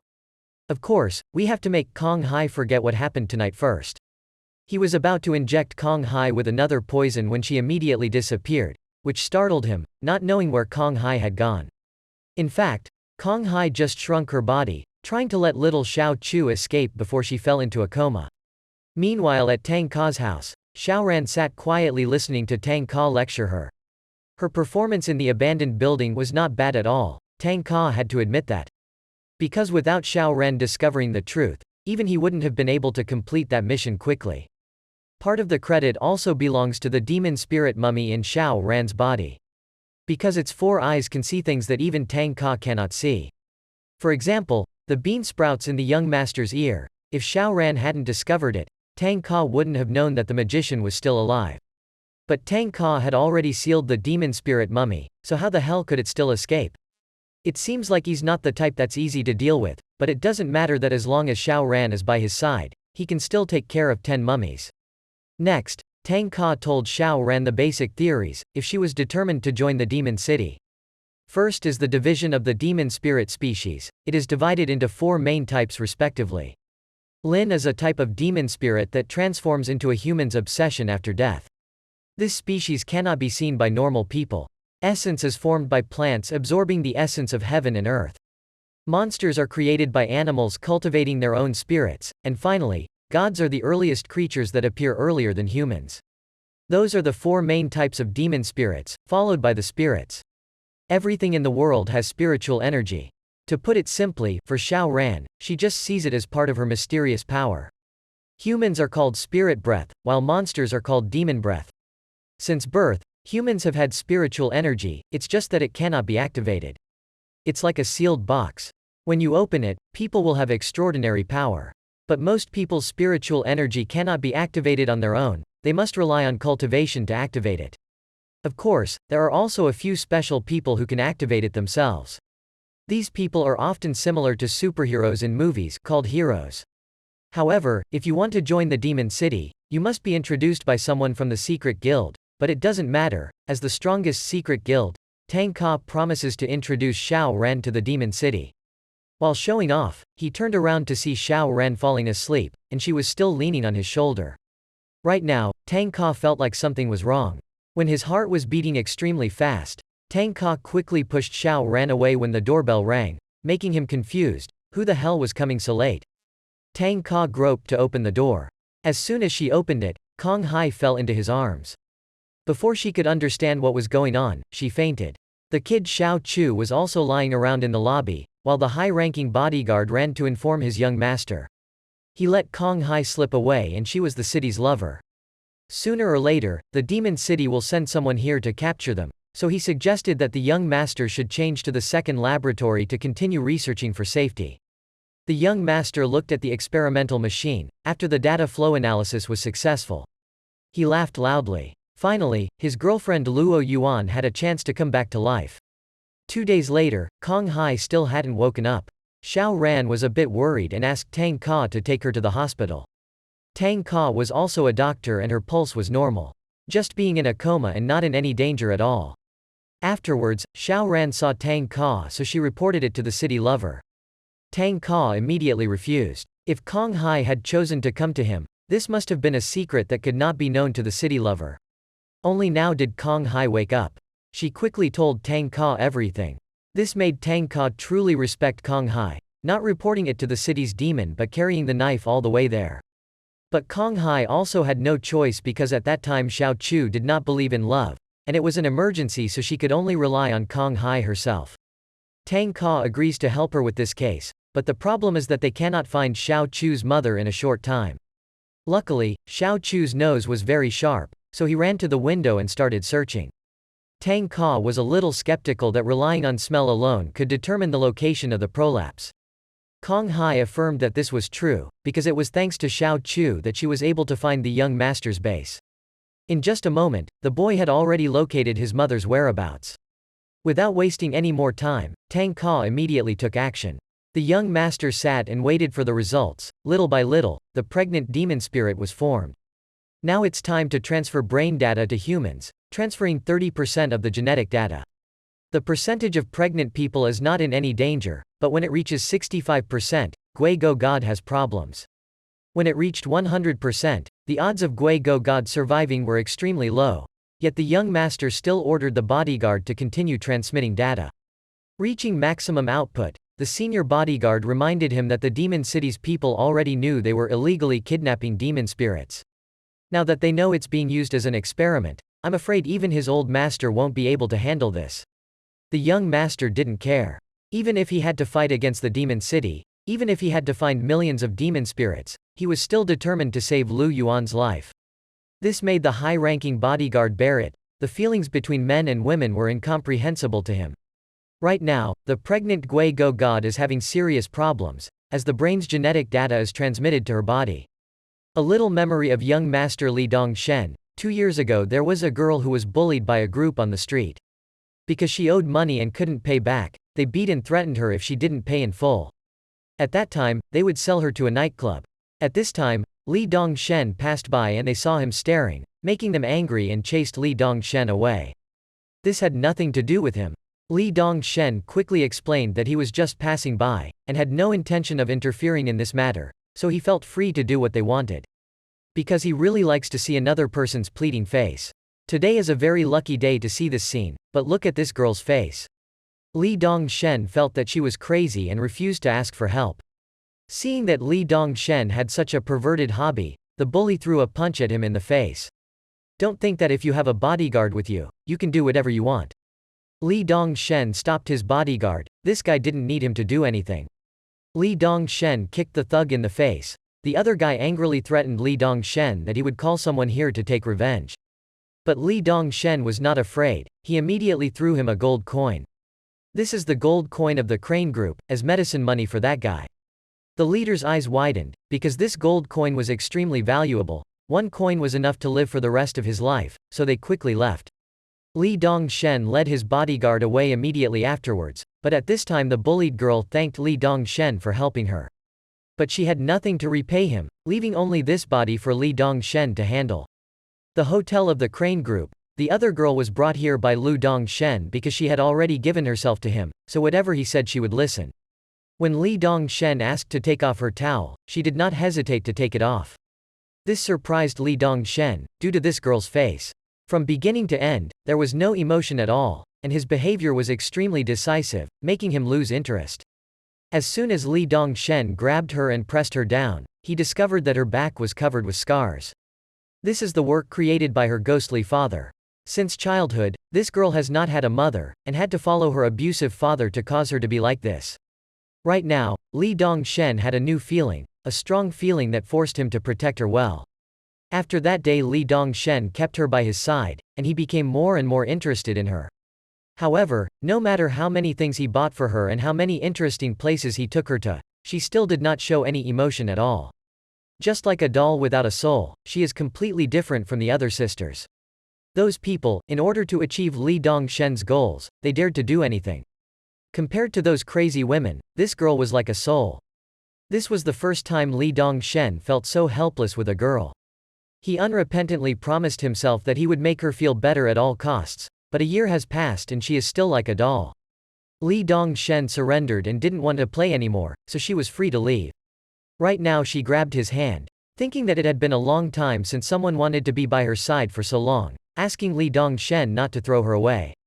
Looking at her pitiful helpless appearance at that moment, Li Dongshen realized when he had liked her. Moreover, the feeling of wanting to protect her erupted, and he suddenly couldn't control himself and hugged her tightly. The gang will never leave her forever, on one condition: she must become my girlfriend. Right now was the first time Li Dongshen saw her embarrassed, but the happy moment never lasted long. A car rushed towards her and killed her right before Li Dongshen's eyes. He had already lost her once, this time no one could stop him from saving his loved one. At this moment a huge explosion occurred. The high-ranking bodyguard was startled by this. The explosion happened upstairs. Could it be that someone from the Demon City had already arrived here? He quickly rushed out to fight, because this building was so strongly reinforced. He didn't know what the hell could break in this way. Who else but Tang Ka? He shouted for the leader of this matter to come here and take the blame. The senior bodyguard did not miss a single opportunity. While Tang Ka was still complaining, he went around behind him and secretly attacked him. Meanwhile, Li Dongshen remained calm in the laboratory, bringing the driver who killed his girlfriend here. Li Dongshen should have planned to beat him up and then let him go, but his girlfriend Lu Yuan will now live on as a demon spirit. When you are born, to be healthy you must drink fresh blood. That's why Li Dongshen decided to let him bear his sins. The senior bodyguard once again wanted to inject poison into Tang Ka's body, but as soon as his needle touched Tang Ka's body it broke immediately. Tang Ka turned around and slapped him in the face. He was just a teenager, after all. He himself was a demon spirit. Letting a teenager beat him like this was truly an insult. He originally wanted to use poison to end this quickly. But Tang Ka seemed stronger than expected, so he had to use another method. Starting to exhale smoke from his mouth, Tang Ka felt so stinky that he quickly covered his nose. The senior bodyguard blew out more smoke to surround Tang Ka. He didn't want to use this move at all. It's too dangerous. If you let the toxic gas get on your skin, your body will swell up and you won't be able to move. If you inhale, the internal organs will be heated to the point of melting. A cloud of smoke surrounded Tang Ka. If he stayed in there for so long, the guard was sure he would have been poisoned. If the poison is not detoxified in time, the elves will die. The bodyguard will wait until Tang Ka loses consciousness to detain him. Right at this moment, something strange happened that surprised the bodyguard. The poisonous gas he released was sucked out just like that. It was Tang Ka who did it, but if you give him a blow, the wind will blow all the toxic gas away. Tang Ka was a bit annoyed, but if he liked, he would just keep fighting. There was no need to use such tricks. Tang Ka himself practices internal medicine. This little bit of poison is no problem for him at all. As soon as he finished speaking, Tang Ka vomited violently. He thought it was the bodyguard who gave him an enema, but turned around and scolded the bodyguard in the face. That he didn't bring toilet paper, if anything happened, he would wipe his face. This surprised the bodyguard even more. Tang Ka himself had been exposed to his extremely strong poison but only had a stomach ache. Moreover, Tang Ka can also use the wind-bending technique of Dao Kai's secret ward. If this guy doesn't fight with all his strength, I'm afraid it won't be good. The bodyguard grew 2 snakes from his back, then rushed to attack Tang Ka, shooting countless needles at him. But somehow, every time the arrows were about to touch Tang Ka, they automatically fell off, which made the bodyguard's face go cross-eyed. His poison needle can easily penetrate armored vehicles, but it doesn't harm Tang Ka at all. It's hard to understand how Tang Ka uses it. Then Tang Ka rushed behind him. The bodyguard did not react in time and was hit by Tang Ka, causing him to fall straight to the ground. At this time, Li Dongshen stood in the observation room and witnessed everything. Seeing that my bodyguard has been defeated but the experiment has not yet been completed, someone needs to take his place. So I picked up the phone and immediately called the strategist of the Xian Yu Shu Crane Group. There is some trouble here and order him to come here immediately. Xian Yu Shu answered the phone while looking at his notebook. A few days ago, on the day he was assassinated by an assassin, Xian Yu Shu calculated that 1 hexagram of the day before yesterday was very auspicious. Today is the day this incident takes place, which makes Xian Yu Shu very excited, not knowing which noble person she will meet tonight. After hearing Li Dongshen's proposal to be his girlfriend, Lu Yuan ran into the middle of the street looking embarrassed. For the first time, Li Dongshen saw her show a little emotion, still immersed in love without knowing that it was all just her pose to seduce Li Dongshen. At this time, a man drove a car straight towards her. This person's face was extremely angry with Lu Yuan, because she was the one who tricked him into this situation. Returning to reality, the process of transferring the brain data into the pregnancy of the demon spirit has been completed. The odds of Gui Go God still being alive after this are extremely low. Li Dongshen doesn't care. I just hope Lu Yuan can quickly return to her side. The pregnant demon spirit has already broken its shell and crawled out. As for Tang Ka, after defeating that high-level bodyguard, at a glance, Tang Ka could also guess that his strength must be a level A demon spirit or higher. It is possible to hire a level A demon spirit as a bodyguard. It seems that the identity of the hirer is not simple.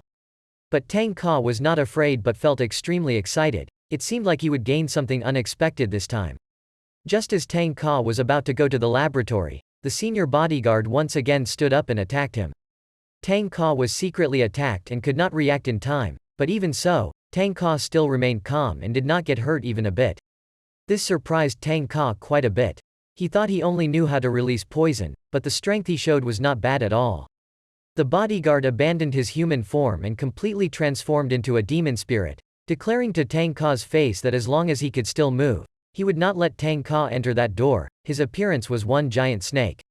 Even though Tang Ka really wanted to hang out with the senior bodyguard for a while longer. But the main mission he came here this time was to save that kid's mother, so it would still be better to fight quickly. Besides, Tang Ka's stomach is a bit hungry, so let's finish this matter. Tang Ka rushed forward and punched the senior bodyguard straight in the mouth, but he did nothing, which surprised Tang Ka quite a bit. The bodyguard immediately hit Tang Ka back, a straight blow to his chest, sending Tang Ka flying into the wall. After that, he added countless more attacks, until now he introduced himself to Tang Ka. I'm Hook Snake, an A-level demon spirit, but my defensive scales are from an S-level demon spirit, so Tang Ka can't harm him. Tang Ka escaped from the pile of rocks and laughed, although Hook Snake's defense was quite good. But his eyes were not those of a strong person, letting Hook Snake know that a few days ago Tang Ka had met 2-level A-wolf demon spirits. His strength is probably A-level infrastructure, and Hook Snake must be A-level middle class. If he doesn't fight Hook Snake seriously, Tang Ka feels like he's being a bit rude. Tang Ka pulled out his secret talisman and applied it to his body, transmitting the power of the needles to his pair of water pipes. This move is called the mysterious form of the spirit. The metal method of Dao Kai Mat Fuang allows spiritual energy to attach to other things, causing that thing to possess incredibly destructive power. Tang Ka took the slipper and rushed to Hook Snake, seeing Tang Ka use a slipper as a weapon. This makes Hook Snake think that Tang Ka is looking down on him. Tang Ka hit Hook Snake right in the mouth, the moment Tang Ka's sandals touched him. Hook Snake immediately felt as if a huge meteorite hit his head. With just one blow, Hook Snake immediately collapsed. Tang Ka stood on his head and let him know that using slippers was not because he was looking down on him. But if you stick a dozen needles in your fist, Hook Snake won't be safe. After defeating Hook Snake, Tang Ka kicked the door of the laboratory and went inside to find Xiao Gui's mother. Looking at the scene in here, it seemed a bit troublesome. Meanwhile, Xian Yu Shu has arrived at the foot of the mountain. The laboratory is located on the top of the mountain. He also knew he was one step late, but it didn't matter. Xian Yu Shu only cared about the noble person he met today. Tang Ka was still on a mission, but at his uncle's house they all had a huge party. Xiaoran prepared a delicious meal for the whole group. Xiaoran cooks very professionally, because up until now she has always stayed at acquaintances' houses. It's not worth living in a house without doing anything. Xiaoran often helps them with housework, so Xiaoran's cooking skills are now very high. Yaya and Kong Hai ate well, turned around and saw Xiao Chu sitting quietly. During this time, the boy did not want to eat because he was still very worried, not knowing if Tang Ka could save his mother. This made Yaya laugh, advising the boy that there was nothing to worry about. The Demon City's spirit catcher staff are divided into 4 levels, based on their strength, respectively. Each level is divided into 3 more types. For example, the armor level has low armor, medium armor and low armor. In the entire Luke Tang Chao city, there are only 10 armor level city demons. 3 of them have upper armor level, which means they are the strongest. Each S-level demon spirit needs 5 armor level people to fight it. But with the upper armor level, just one person is enough to fight it on equal terms, and among the 3 demons, the 4th demon is the upper armor level. Tang Ka is the strongest person, the champion of capturing demon spirits of Luke Tang City. In short, Tang Ka is very strong, so he can save Xiao Chu's mother no matter what. Hearing this made Xiao Chu less worried. Xiao Ran worker Tang Ka is very strong, but Tang Ka is too easily provoked. That's why every time he does a mission, Tang Ka often doesn't think twice, so there are many consequences. I just hope this time he can bring that boy's mother home safely. Tang Ka had already entered the room. Before coming here, Kong Hai had told Tang Ka roughly the situation. That there was only one demon spirit captured here, but the situation in front of him made Tang Ka a bit confused. A demon spirit tied up on the table seems to be the demon spirit Kong Hai mentioned, a middle-aged man whose soul was sucked clean. An unknown demon spirit's body was killed on the ground, and a man still alive seemed to be the mastermind of this. Tang Ka walked up to Li Dongshen and asked him what the hell was going on. A moment ago, the demon spirit conceived by Gui Go God had completed transferring its genetic data and crawled out. The first thing it did was walk in front of the man who hit it and killed it, drained his soul and then laughed. So this is the delicious taste of the soul, it wants more, sucking up all the souls of the other pregnant demon spirits in this room. Eating the soul causes its body to overflow with a new flow of power, in addition to a male body that it has always wanted since it was alive. When it was finished, it walked towards Li Dongshen, which made him very confused. Obviously I haven't introduced myself to him yet, how does he know my name? The smirking demon spirit of course knew, because it was Lu Yuan. Before draining his soul, it would tell him all the truth. Actually, right at the beginning of the scene where he was beaten by two men on the street, it was just an actor he hired to do that. It has been observing Li Dongshen for a long time, the grandson of the Crane Fist Group. Not lacking anything but lacking love, it has researched all of Li Dongshen's information. Knowing he lacked affection, that's why he targeted him. Since he was still a human, this demon spirit has had special abilities. It's called peeping into people's hearts, knowing what that person needs and acting to defraud them of money. The man driving the car that hit and killed her over there was also one of the many victims she deceived. Now that Li Dongshen knows all the truth, it will grant Li Dongshen the quickest death. The demon spirit was just about to suck the soul when it suddenly had a severe headache. Li Dongshen angrily pulled out his gun. This is not the Lu Yuan he is looking for, just a demon spirit pretending to be his lover. Then he fired the gun continuously at the demon spirit. It couldn't avoid it, took all the bullets and collapsed. Right now, there was something unusual about the demon spirit's body. Li Dongshen was startled and hurried over to check. From a man's body, the demon spirit transformed into a woman's body and called out to Li Dongshen. This was the Lu Yuan he had been looking for all along. Li Dongshen held his head and burst into tears, not believing that what just happened was true. What he killed was just a demon spirit that kept talking nonsense. At this time, Lu Yuan spoke up, hoping Li Dongshen would hear his last words. Her time is running out. The thing Li Dongshen just killed was actually Lu Yuan's second personality. She has the two personalities that Li Dongshen just killed appear to protect her. When he was a child, Lu Yuan was abused a lot by his abusive father. She didn't have any strength to resist. As she grew up, Lu Yuan began to be curious about the second personality. Multiple personalities are related to her childhood abuse, in other words, due to suppressing her emotions for a long period of time. When the subject always wants to run away and is unable to cope, then the brain will activate this function to protect the subject. At this time, the second personality appeared. When Lu Yuan woke up, he found himself far away from his demonic father, living a life hundreds of thousands of times happier than before. At this time, Lu Yuan knew about the existence of a second personality within him. As long as he had her, Lu Yuan would no longer have to worry about anyone bullying him. The second personality also promised Lu Yuan that he would make her the richest woman in the world.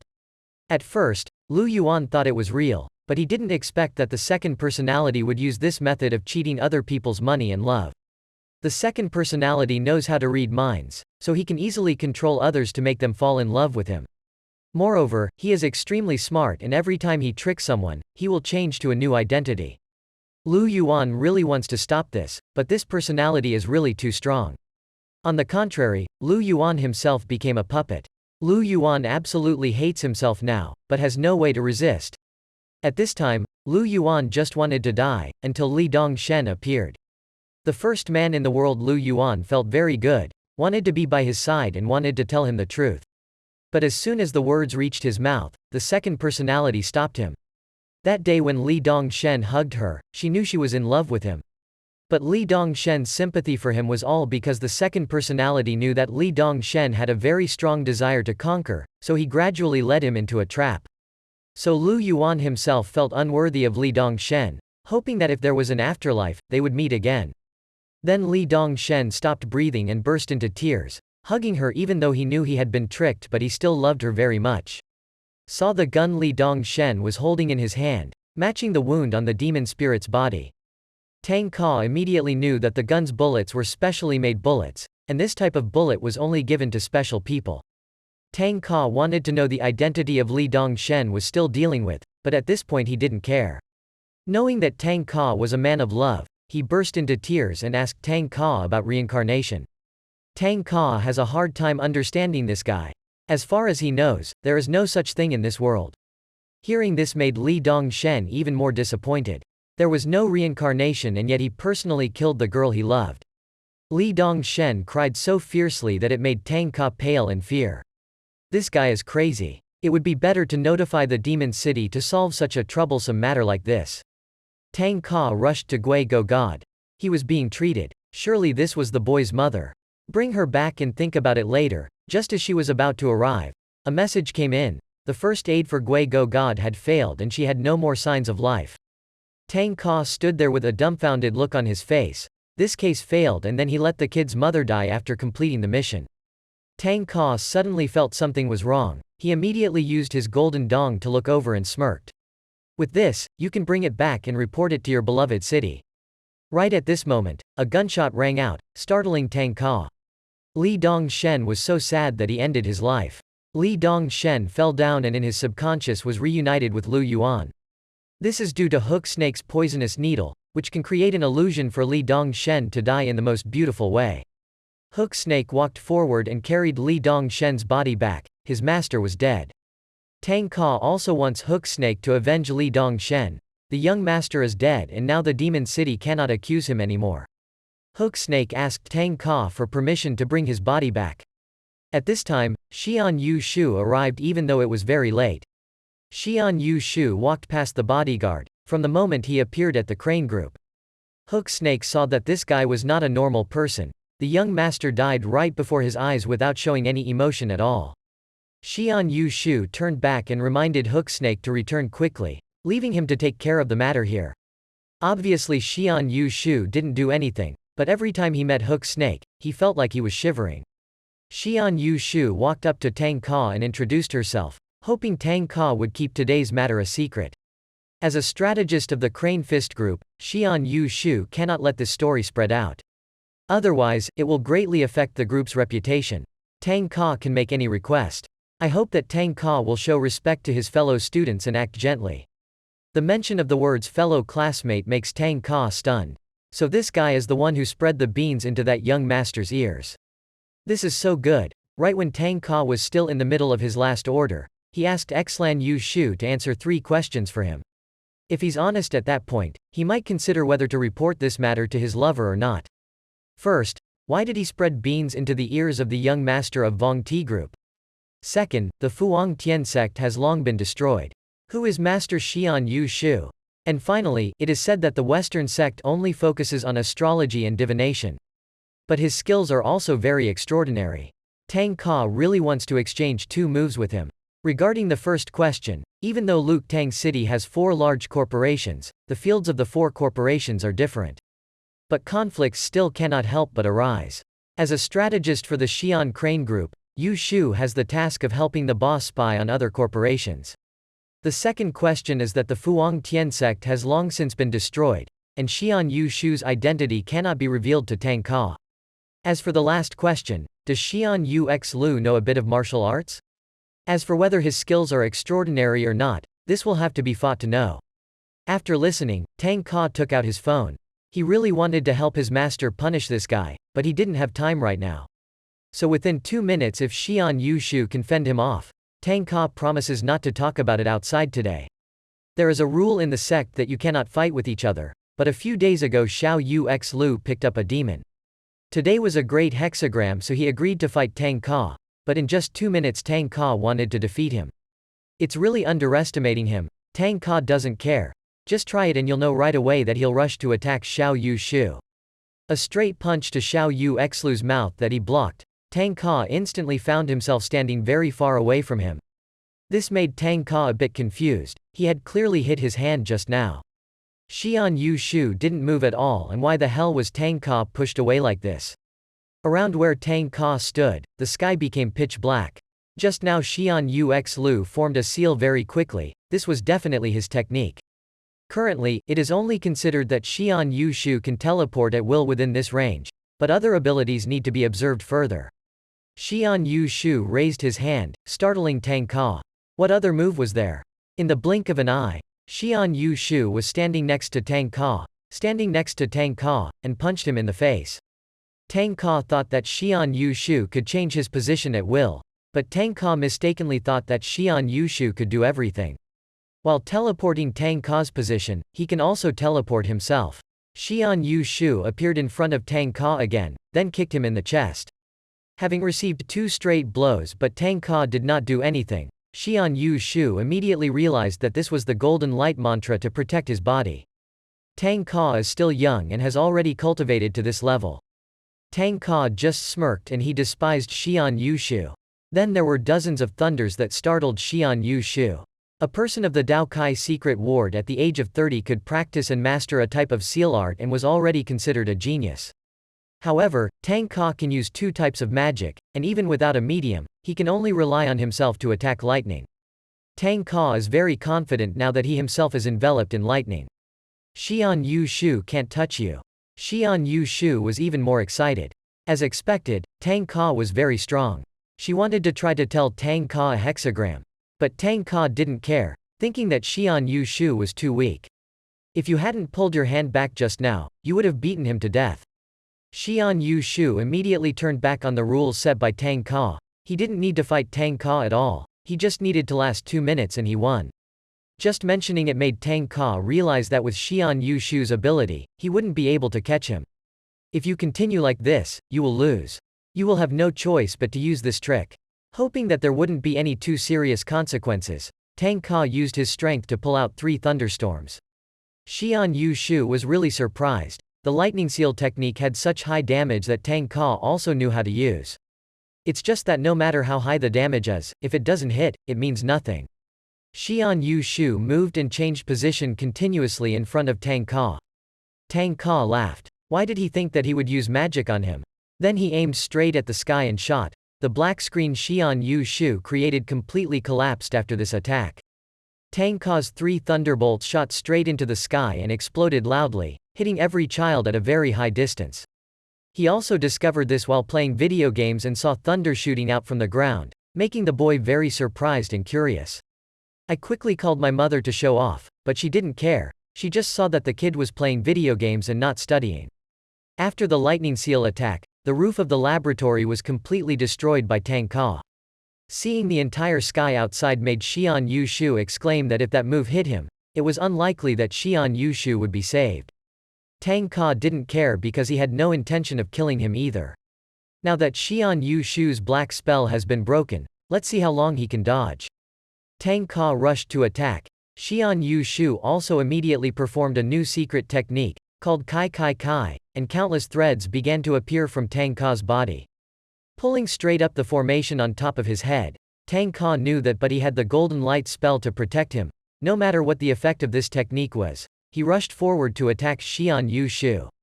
How the hell was he able to dodge it all? This made Tang Ka sweat.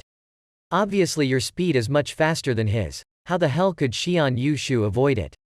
It was definitely related to the technique on his head. Xian Yu Shu calmly avoided Tang Ka. The ability to use the form allows him to know what Tang Ka will do next.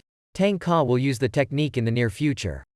Although I really want to know what technique Tang Ka will pull out, it's better to be careful. Xian Yu Shu lit a pipe and blew out a puff of smoke into Tang Ka's face, making Tang Ka think it was toxic smoke and quickly covered his nose, not just a way to cover his eyes to escape. Just chasing and chasing made Tang Ka very angry. He yelled at Xian Yu Shu to stop and fight with him. Xian Yu Shu was still wandering around, making Tang Ka very angry. At this moment, Xian Yu Shu threw red beans at Tang Ka. Right before his most powerful thunder was fired, the Red-Head General caused the trajectory of Tang Ka's attack to change. This made Tang Ka startled, using red beans to change the trajectory. To act before he performed the move, Xian Yu Shu must have known in advance what he was planning to do. Tang Ka had already realized something, so Xian Yu Shu didn't hide it anymore. He knew what every thought was in Tang Ka's mind. If you get caught by that lightning, it will be very troublesome, because then Tang Ka will blockade the area with lightning. Then slowly narrow the scope of the lightning, forcing Xian Yu Shu to confront him directly. Now Tang Ka understood that the technique on his head could help Xian Yu Shu predict his actions, but it seemed it could not predict the trajectory of the technique. Mentioning this made Xian Yu Shu startled. She quickly raised her head to look and saw a thunder falling straight down. Tang Ka transformed from one lightning to two lightning, turning the ball of lightning into two lightning dragons that rushed straight to attack Xian Yu Shu. While Xian Yu Shu was still surprised, Tang Ka seized the opportunity and rushed in front of him. Now we have successfully approached and see where Xian Yu Shu runs to. The remaining time was 27 seconds before Xian Yu Shu won. His initial strategy was just to avoid Tang Ka. But when Tang Ka was able to get close and was forced to fight, an attack flew past Tang Ka's face, causing him to vomit blood. Xian Yu Shu also had to use black magic, very humble unlike Tang Ka. Xian Yu Shu has only been able to cultivate the golden seal technique all his life. Although breaking Tang Ka's two thunderbolts is not a problem, the truth is that Tang Ka is much stronger than him. Xian Yu Shu had to admit that, because the poetic technique alone was enough to see it. Tang Ka can use lightning without an intermediary, while Xian Yu Shu must use gloves with seals in them to be able to perform magic. Tang Ka immediately wiped the blood on his face. It turned out he was bleeding. He remembered that Xian Yu Shu was a fellow student. He wanted to hold back, but it seemed like there was no need anymore. At this moment Xian Yu Shu was startled and backed away. When the murderous aura radiated from Tang Ka's body, it made him tremble, thinking that the three thunders were already Tang Ka's limit. How the hell does he even know how to use four thunders? Tang Ka pulled out his four thunders. The power emanating from him was extremely terrifying. Being so young and having such a powerful cultivation level, it really made Xian Yu Shu unbelievable. Just now, hitting Tang Ka's face, there was some blood left on it. While it was still dry, Xian Yu Shu licked the blood and told Tang Ka a hexagram. This move is called Blood Heart Monster. Just by licking the opponent's blood, you can calculate the opponent's past and future destiny. As soon as he cast the technique, Xian Yu Shu had to smile. Tang Ka's destiny was indeed that of his nobleman. Tang Ka rushed to attack him. The technique was still there, so Xian Yu Shu could still guess which direction Tang Ka would hit him from. However, the speed of the four thunderbolts is too fast. In just a moment Tang Ka will attack him from 6 different directions. Even if Xian Yu Shu guessed it, he couldn't block it. He could only open his eyes and endure the attack from Tang Ka. Tang Ka punched Xian Yu Shu straight into the sky. After being beaten like that, he still smiled widely. Tang Ka's terrifying strength combined with his destiny, like this, Xian Yu Shu's lifelong wish has hope. Tang Ka rushed after Xian Yu Shu, giving him another kick that sent him flying straight to the ground. The magic on Tang Ka's head has disappeared. This is a victory for Tang Ka. But this time he overplayed his hand. Fortunately, this was in the suburbs, otherwise if the master knew, he would have been dragged back to the mountain. Xian Yu Shu knows the golden seal magic, so he must also have the golden light spell to protect his body, so Tang Ka hopes that nothing will happen to him. After the smoke dissipated as expected, Xian Yu Shu was still able to withstand the attack. Originally, Tang Ka thought that the magician only knew how to tell fortunes. It seems that he also has some bravery. Just now, Xian Yu Shu knew that he would take the full blow, so he used up all his aura to create metal magic to protect everything behind him. If you don't get hit, you won't die, but you will still yawn.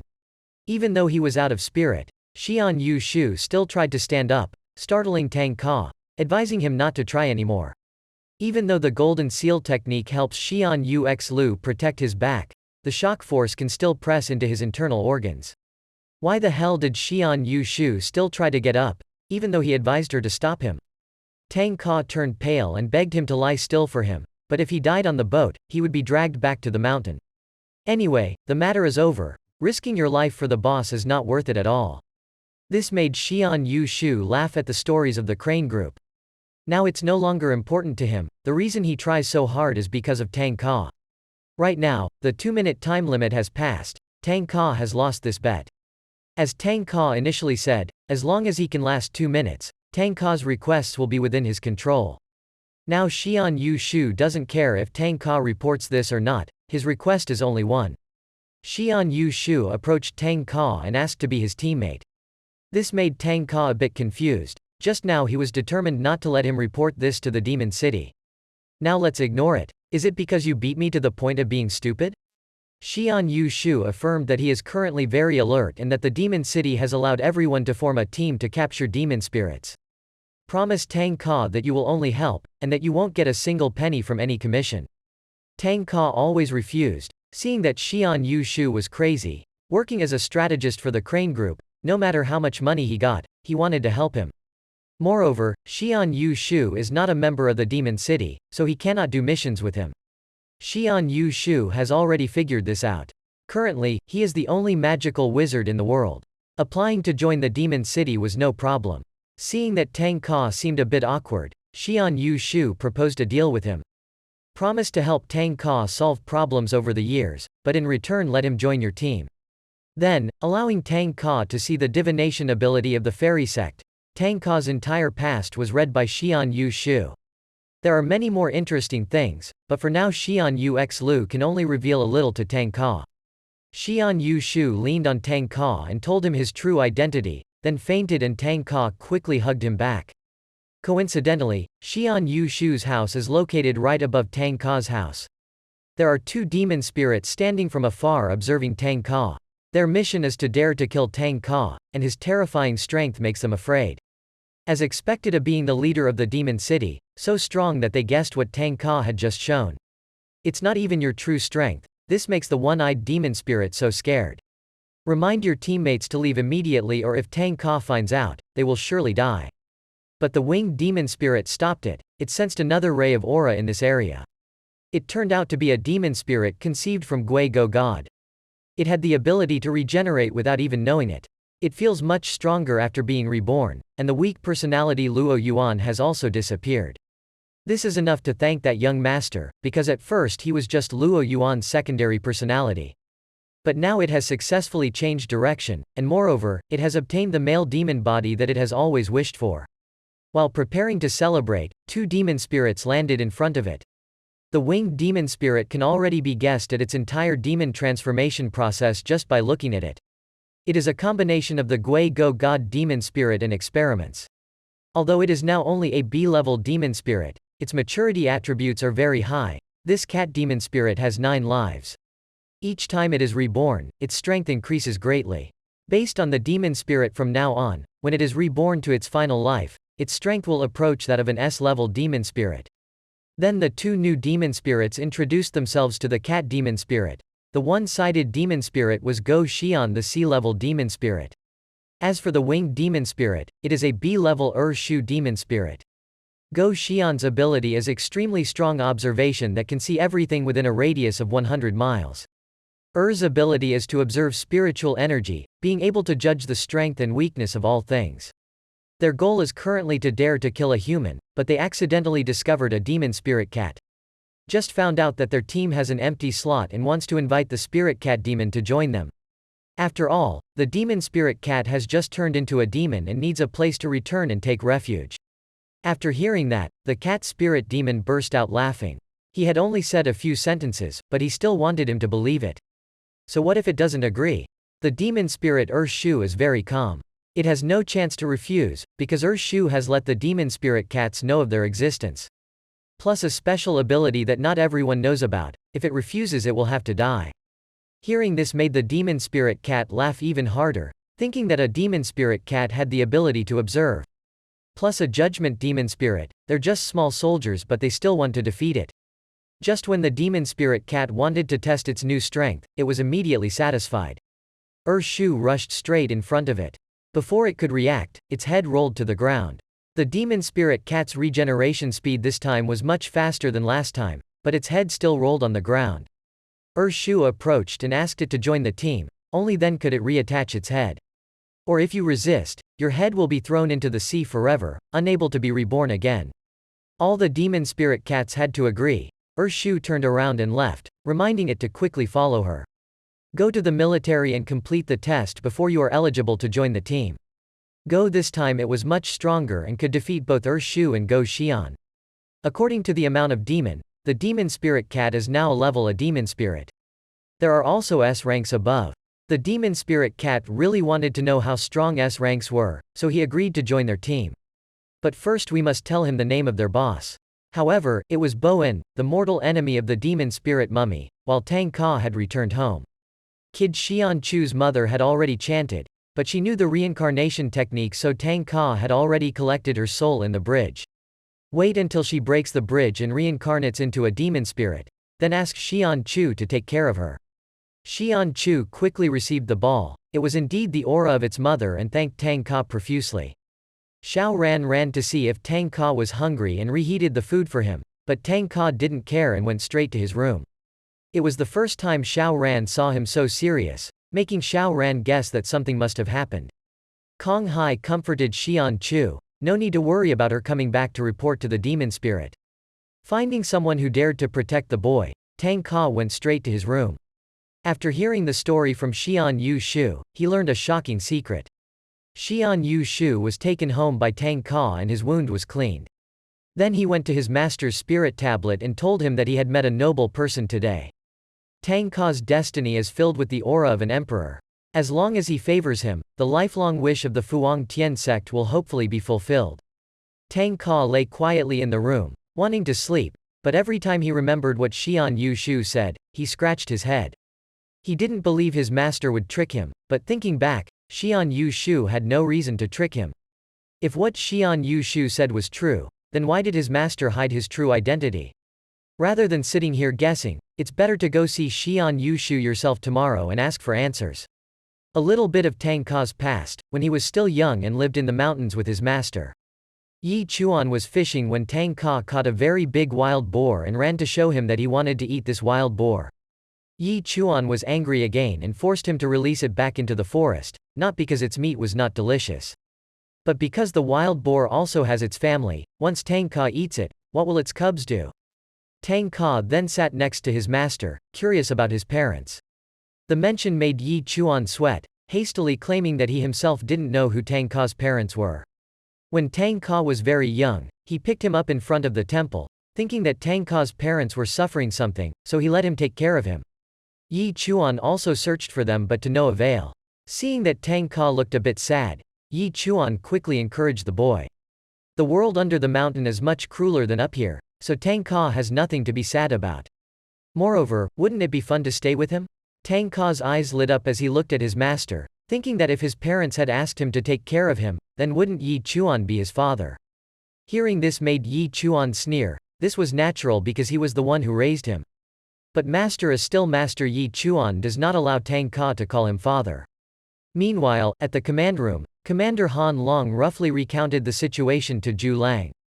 She understood the problem, but as a demon spirit, Zhu Lang was a bit worried that she would have to get her hands on props to capture demon spirits.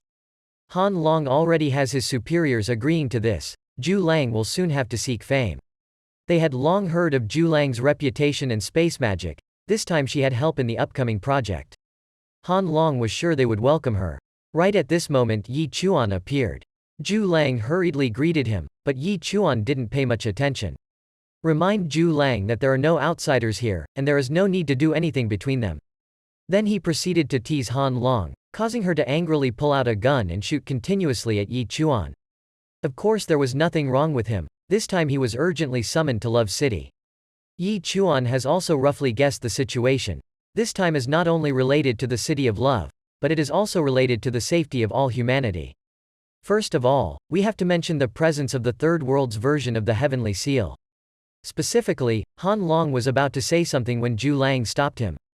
The matter related to the Heavenly Seal session. Zhu Lang did not have enough rank to know how to ask for permission to go first to help the people there.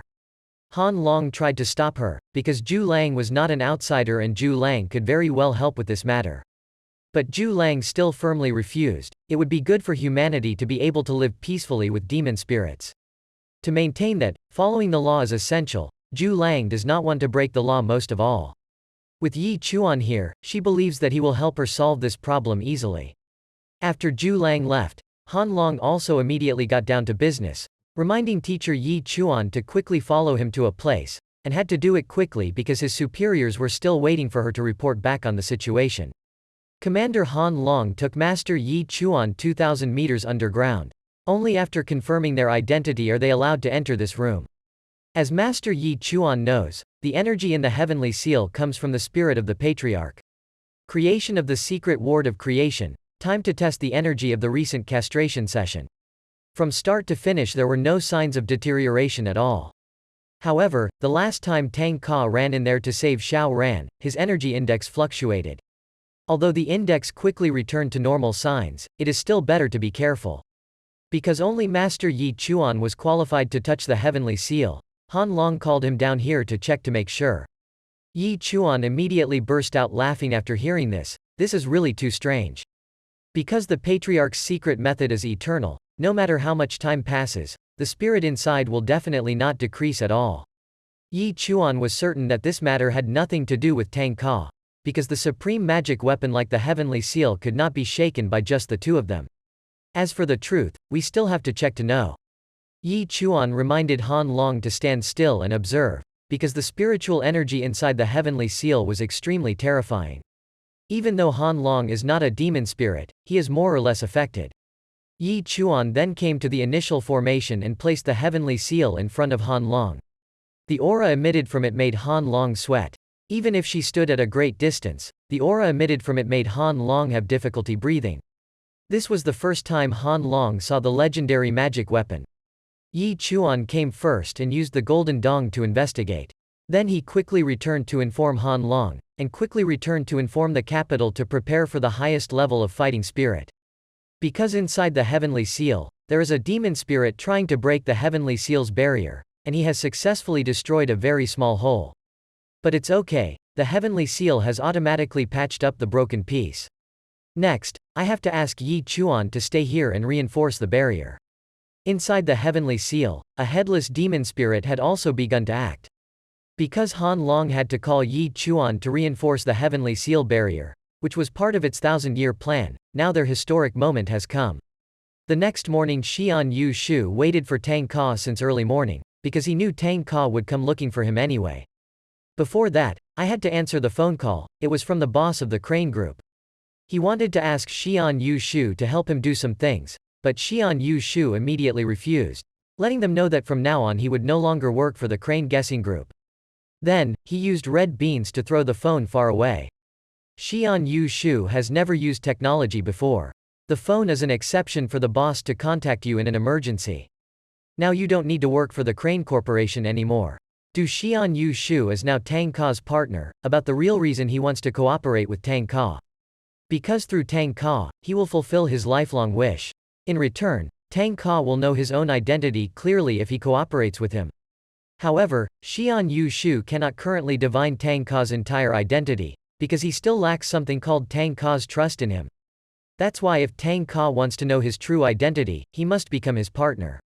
Tang Ka left upset, but he had already implicitly agreed to cooperate with Xian Yu X Lu. The wound he caused last night is not something that can be healed in a day or two, so for now, let Xian Yu Shu do his best to heal it first.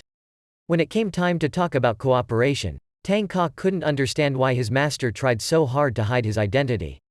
If he doesn't want to tell you, he will have to ask Xian Yu Shu's help to investigate it himself. Meanwhile, at a flower factory, a drunk guy secretly came here. Right now, two giant gongs appeared in front of him. He thought he was too drunk and dizzy, but it wasn't true and he was instantly killed by that gong. In this deserted place, there are also people who stray into it, so the drunkard has to blame himself for going in the wrong direction. He had no chance to live anymore, so Shu brought the demon spirit cat back to the base. Seeing Shu being beaten by the demon spirit cat made the demon spirit holding the gong very upset. When a high-ranking member of the organization let a new demon spirit enter his life, he became like this. It's just a loving cat, he feels there's no need to report it to the king. The demon cat was also trying to provoke the demon spirit holding the gong, wanting to exchange martial arts a bit to see how strong the damage of those gongs was. But the demon spirit holding the gong did not care and reminded the demon cat. If the king didn't want to see him, he would have left his body out there long ago. Don't talk loudly. Entering the main hall, there were a total of 7 demon spirits present. Each of them seemed confused by the weak appearance of the demon cat. The demon cat spoke up to remind the demon spirit in the sky, while its murderous aura exuded as if it wanted to kill the demon cat. The demon spirit immediately burst into laughter, letting the demon cat know that the reason it was up here was for easy observation. If the demon cat fails to complete the king's mission, it will die immediately. Shu then began his main work, keeping a watchful eye on the entire surrounding area. Within the area of a fallen tree, there wasn't anyone who knew how to use spiritual energy. Only then could the demon cat meet its superior. The demon cat is very curious, finally meeting the boss of these demon spirits. To see what kind of magical city it was, as soon as he saw the beloved cat, he became very uncomfortable. I didn't see the leader of these demon spirits anywhere. I only saw a frog talking loudly. Because this is the first time they meet each other, they can only use this method to talk to their beloved cat. Introducing himself as Bowen, he hopes his beloved cat can join their team. This made the beloved cat a little angry at first, but he liked Bowen's careful behavior. Then get straight to the main issue, wanting to know how to prove your strength. Bowen briefly introduced the demon cat. The demon spirit on his right hand was the leader of this team. His name is Pan Hu, based on the level of a demon spirit. Pan Hu is a demon spirit that has reached the upper level. Proving your identity is very easy. As long as your cat can kill Pan Hu, you are eligible to join the team. On the contrary, if the demon spirit cat dies, Bowen promises to give it the most solemn burial. After hearing what the king said, Pan Hu did not hesitate and jumped in front of the demon spirit cat. Listening to Shu's previous sharing, with the reincarnation ability of the demon spirit cat, it has now reached level a demon spirit. Fighting a demon spirit cat doesn't take much time at all. Before fighting, the demon spirit cat had a few questions. Just checked it out, there are only 7 people in this area. Why the hell was there something red flashing behind that wall? Pan Hu was startled, thinking there was a city demon expert lurking here, and quickly turned back to check. Without knowing that this was just a diversion by the demon spirit cat. It hit Pan Hu directly in the stomach, then laughed and said that Pan Hu was really a stupid dog. Because killing requires the use of the brain, not just strength. Hearing this made Pan Hu change his face immediately, letting the beloved cat know that killing was just a formality between 2 equals. As for the demon cat that was completely unworthy of fighting with it, Pan Hu held the demon cat's hand. Immediately the demon cat's hand was absorbed. The demon cat was startled and quickly cut off the arm to escape.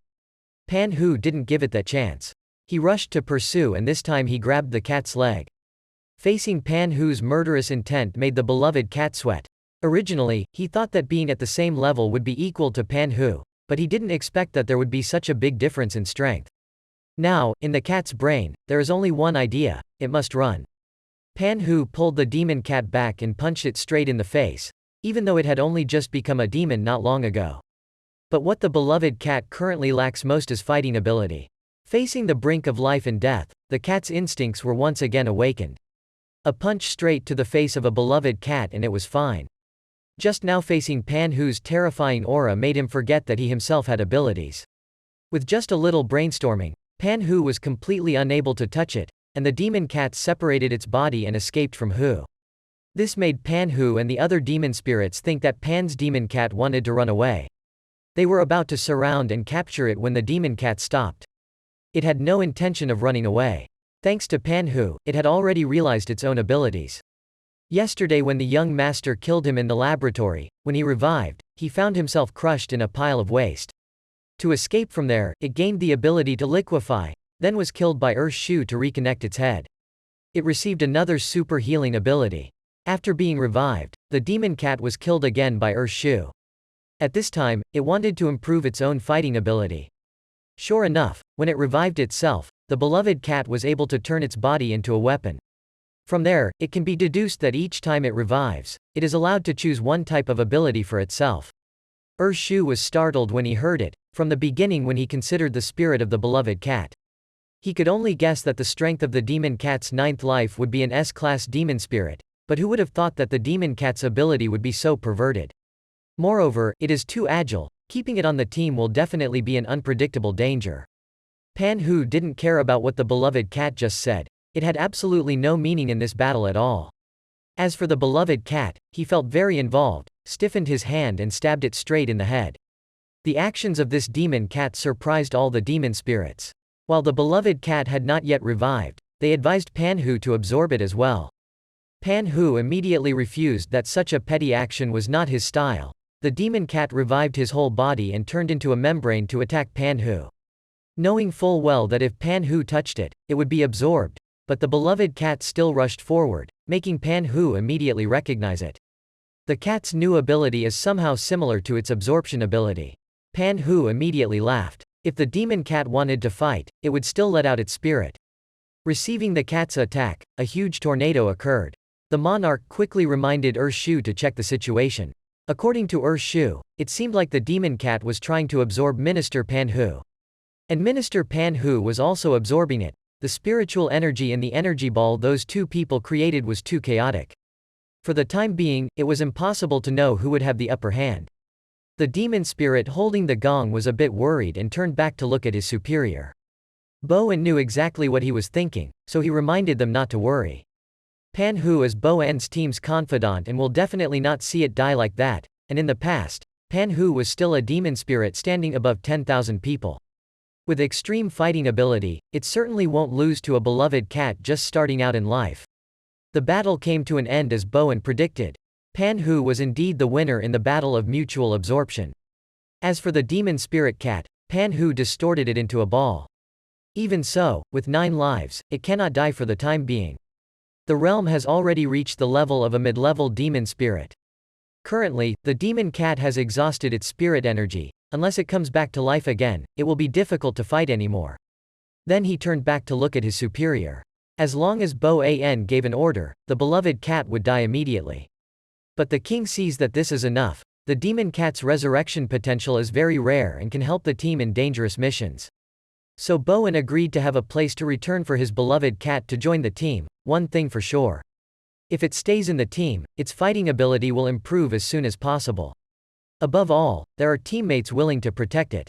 The current beloved cat can only obediently listen to their words. But deep in its mind, it doesn't want to be inferior to anyone. Currently he has 4 more lives left, vowing to become a strong man in the future. Paying back all the humiliation today. Meanwhile at Tang Ka's house, Xiao Ran is still playing video games with Yaya. Tang Ka approached to ask how her injury was. Currently, Xiao Ran has fully recovered and can take on missions at any time. But Tang Ka immediately refused the offer. Before, Xiao Ran had wanted to join the Love City, so tonight he reminded her to go to bed early. Tomorrow will begin the training lesson to teach Xiao Ran how to use spiritual energy. After saying that, Tang Ka immediately went back to the bedroom. He had a big fight with Xian Yushu yesterday. If his master and Ms. Long found out, he would definitely die without any doubt. So for now, it's better to just hide. I just hope that during this time no 2 strong demon spirits will appear. Otherwise, you're really big, and up at Xian Yushu's house it will take up to a week. His internal injuries were just cured. Then Xian Yushu began calculating the hexagram to see what would happen next. Exactly 5 days later, Luktang City will encounter a terrible omen, but Xian Yushu is not too worried. With Tang Ka's strength, it's not a big deal. As for the demon spirit cat's side, after examining its strength, the army comes to the main issue. Now Yi Chuan Dao Kai Mi Ward has been trapped and is forced to stay and reinforce the heavenly seal. Starting the next step of the plan, these demon spirits targeted Master Yi Chuan's student, the top armor demon city leader Tang Ka. It was Yang Yuan's turn to act. The king Bowen gave her a ball-like thing that made the demon spirit cat very curious. Yang Yuan took the ball and swallowed it, swearing on his honor to protect this thing with his life. Yang Yuan has her own mission, needing to bring the ball to the designated location. While the others waited for orders to carry out, the demon spirit cat spoke up to stop Bowen. If you let it join the team, you should at least let it know what just happened, and what its mission is. This made Bowen have to explain to him, which he had originally planned to let Minister Pan Hu do. But if the demon cat is in such a hurry then it's fine. The meaning of the group of demon spirits gathering together is to eliminate humans from this world. The call ended right away, then the demon cat approached Pan Hu. Curious to know how strong that superior guy is. Pan Hu himself didn't know this, he just reminded the cat not to listen to anything about the king. If the superior chose it as a teammate, Pan Hu promised to consider it a teammate from now on. No one can touch it as long as it is good. The demon cat continued to run towards Yang Yuan, curious to see what the ball the Lord had just given was. The demon spirit holding the gong firmly protested to let the demon cat know, because this was a very important matter and Yang Yuan was not too worried. From now on, they are teammates so they don't have to hide anything. The orb that the king just gave her is called the chanting fox spirit, used to summon ancient demon spirits sleeping deep underground. The strength of this demon spirit is extremely strong, surpassing even the S-level upper level. The purpose of calling it up was just to cause trouble for the Tang Ka level armor, because according to Urshu's intelligence, Tang Ka was extremely strong. Even the group surrounding Tang Ka could not win. Even Urshu could not guess his specific strength. Only one thing is certain. They are not as strong as their superiors. Yang Yuan temporarily touched the cat's belly, releasing a bit of demonic energy to warn it. The things he just said are extremely confidential. The ideals of the monarch are much more important than their lives.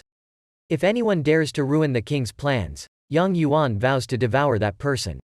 The reason Yang Yuan told the beloved cat was because from now on they were on the same team and hoped the beloved cat wouldn't act stupidly. Witnessing all this made the beloved cat also be wary. The so-called king, his unknown appearance and voice also changed. He hid his identity so well and yet there were so many powerful demon spirits following him. Carrying out the ideal of purifying humans from this world. It's been a long time since the beloved cat has been this excited. If its destiny is to become a demon spirit, it is determined to be the strongest demon spirit. The name Tang Ka, which all the demon spirits here are wary of, will also be on its hunting list. Swearing that he would trample on everyone to reach the throne of this world. While he was excited, an uncle approached and mentioned his beloved cat. Although the demon cat's demonic anger is very weak, its killing intent still flows out. Remind your beloved cat not to do anything, because the superior is the one who knows everything in the world, so keep it because it has value. The demon cat was startled. Why the hell was there a human here? It turned out that the demon spirits had disguised themselves as humans. Just found out that Yang Yuan also left one pill for his beloved cat. What they use is a device made by humans to help demon spirits legally exist in the human world. Just press it against your chest to use it, then we all act together. The next morning, Tang Ka called Xiao Ran to persuade her to wake up, then led her to the second floor. This was the first time Tang Ka allowed her to come up here. Xiao Ran is really curious about how tough Tang Ka's training room will be. Behind the door is Tang Ka's training room. As soon as he entered, he immediately disappeared. Xiao Ran was a little confused and tried touching it. It felt like she was touching a wall of water. Cold, cool, cool, then jumped inside. The surrounding area was an extremely large area, making Xiao Ran think that that thing was a door to transport them outside the city. It's not like this is an independent space created by Zhu Lang. It took Tang Ka several days to ask Mr. That's why. To repay him, Tang Ka left another room for him when he came to the human world. The space they were standing in was about 5,000 square meters, equivalent to a city, and it could only be Tang Ka who brought people in. Or you just entered voluntarily, and anything in this area can be automatically restored. Tang Ka performed a little show for Xiao Ran, then picked up the 10-metal slipper and threw it straight to the ground.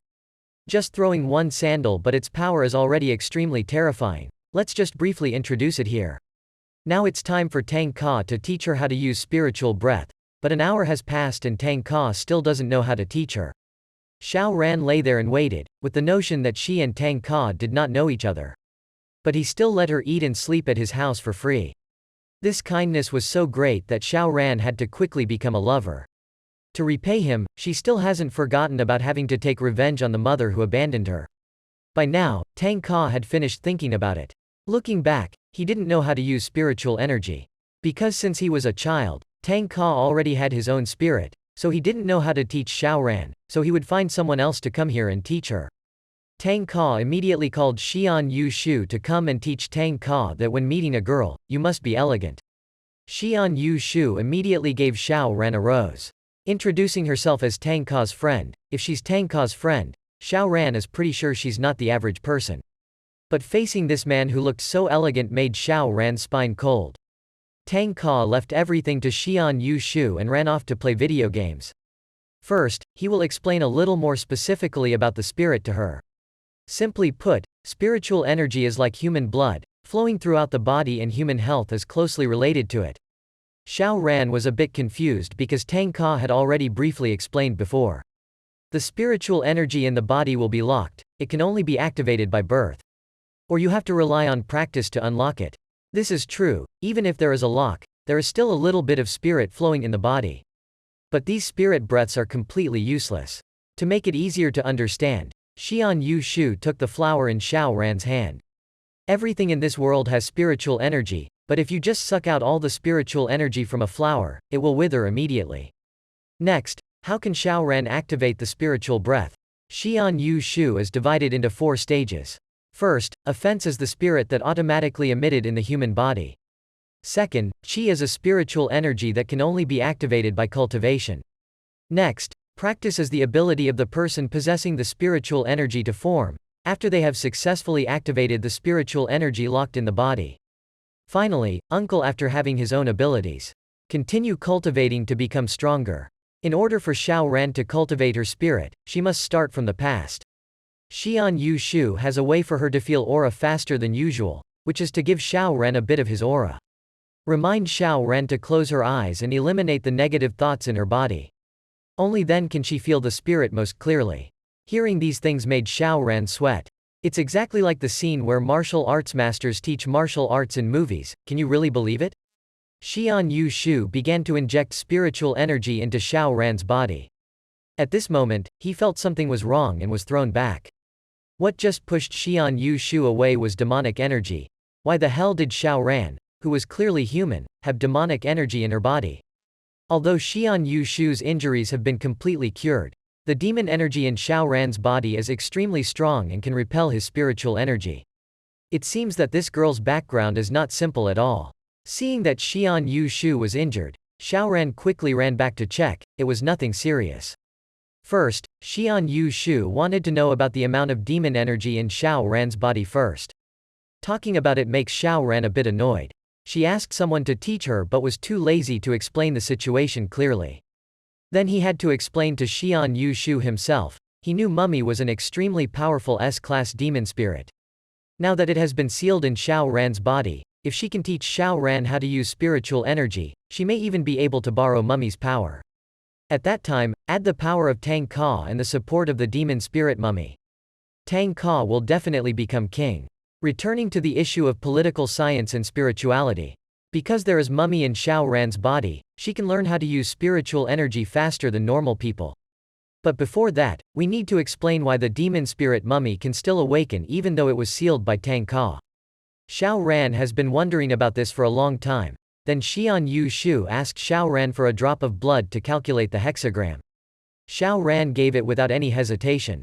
Being Taoist together, Xian Yi Shu gave her a much more confident feeling. Compared to that idiot Tang Ka, in addition to being incredibly strong, he is still just an idiot.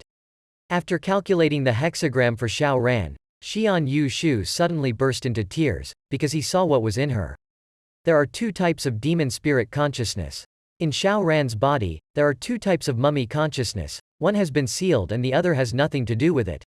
To put it simply, Tang Ka only sealed the evil side of the mummy, but not its original consciousness when it was still human.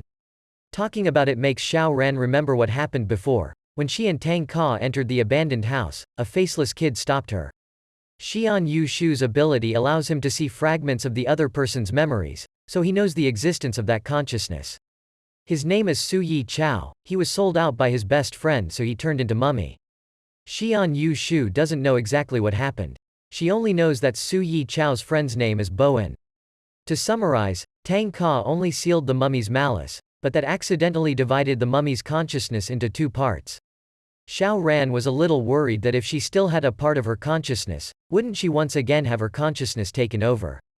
Xian Yu Shu felt like she didn't need to worry about this, because if Su Yi Chao wanted it, it would have been done a long time ago. According to the state of consciousness he just calculated, he just wanted to hide in Xiao Ran's body, not appear. Temporarily stopping this here, then Xian Yu Shu shows Xiao Ran a bit of his divination ability. But told all the stories in her past, from being abandoned by her mother to being taken advantage of by relatives. Xian Yu Shu knew everything. The more she talked about it, the more annoyed Xiao Ran became, screaming to stop Xian Yu Shu. It was all part of his lesson, when Xian Yu Shu deliberately angered Xiao Ran so she could borrow Mummy's power. Now it's good that Xiao Ran can completely borrow Mummy's power, while still maintaining her own consciousness. Now is the time for official teaching. while Yang Yuan's group of demon spirits have also begun to act according to the orders of their superiors. Tonight will be the opening time, because Yang Yuan has her own mission, so she has to leave first. And Pan Hu's group of ministers will have to wait until Yang Yuan returns.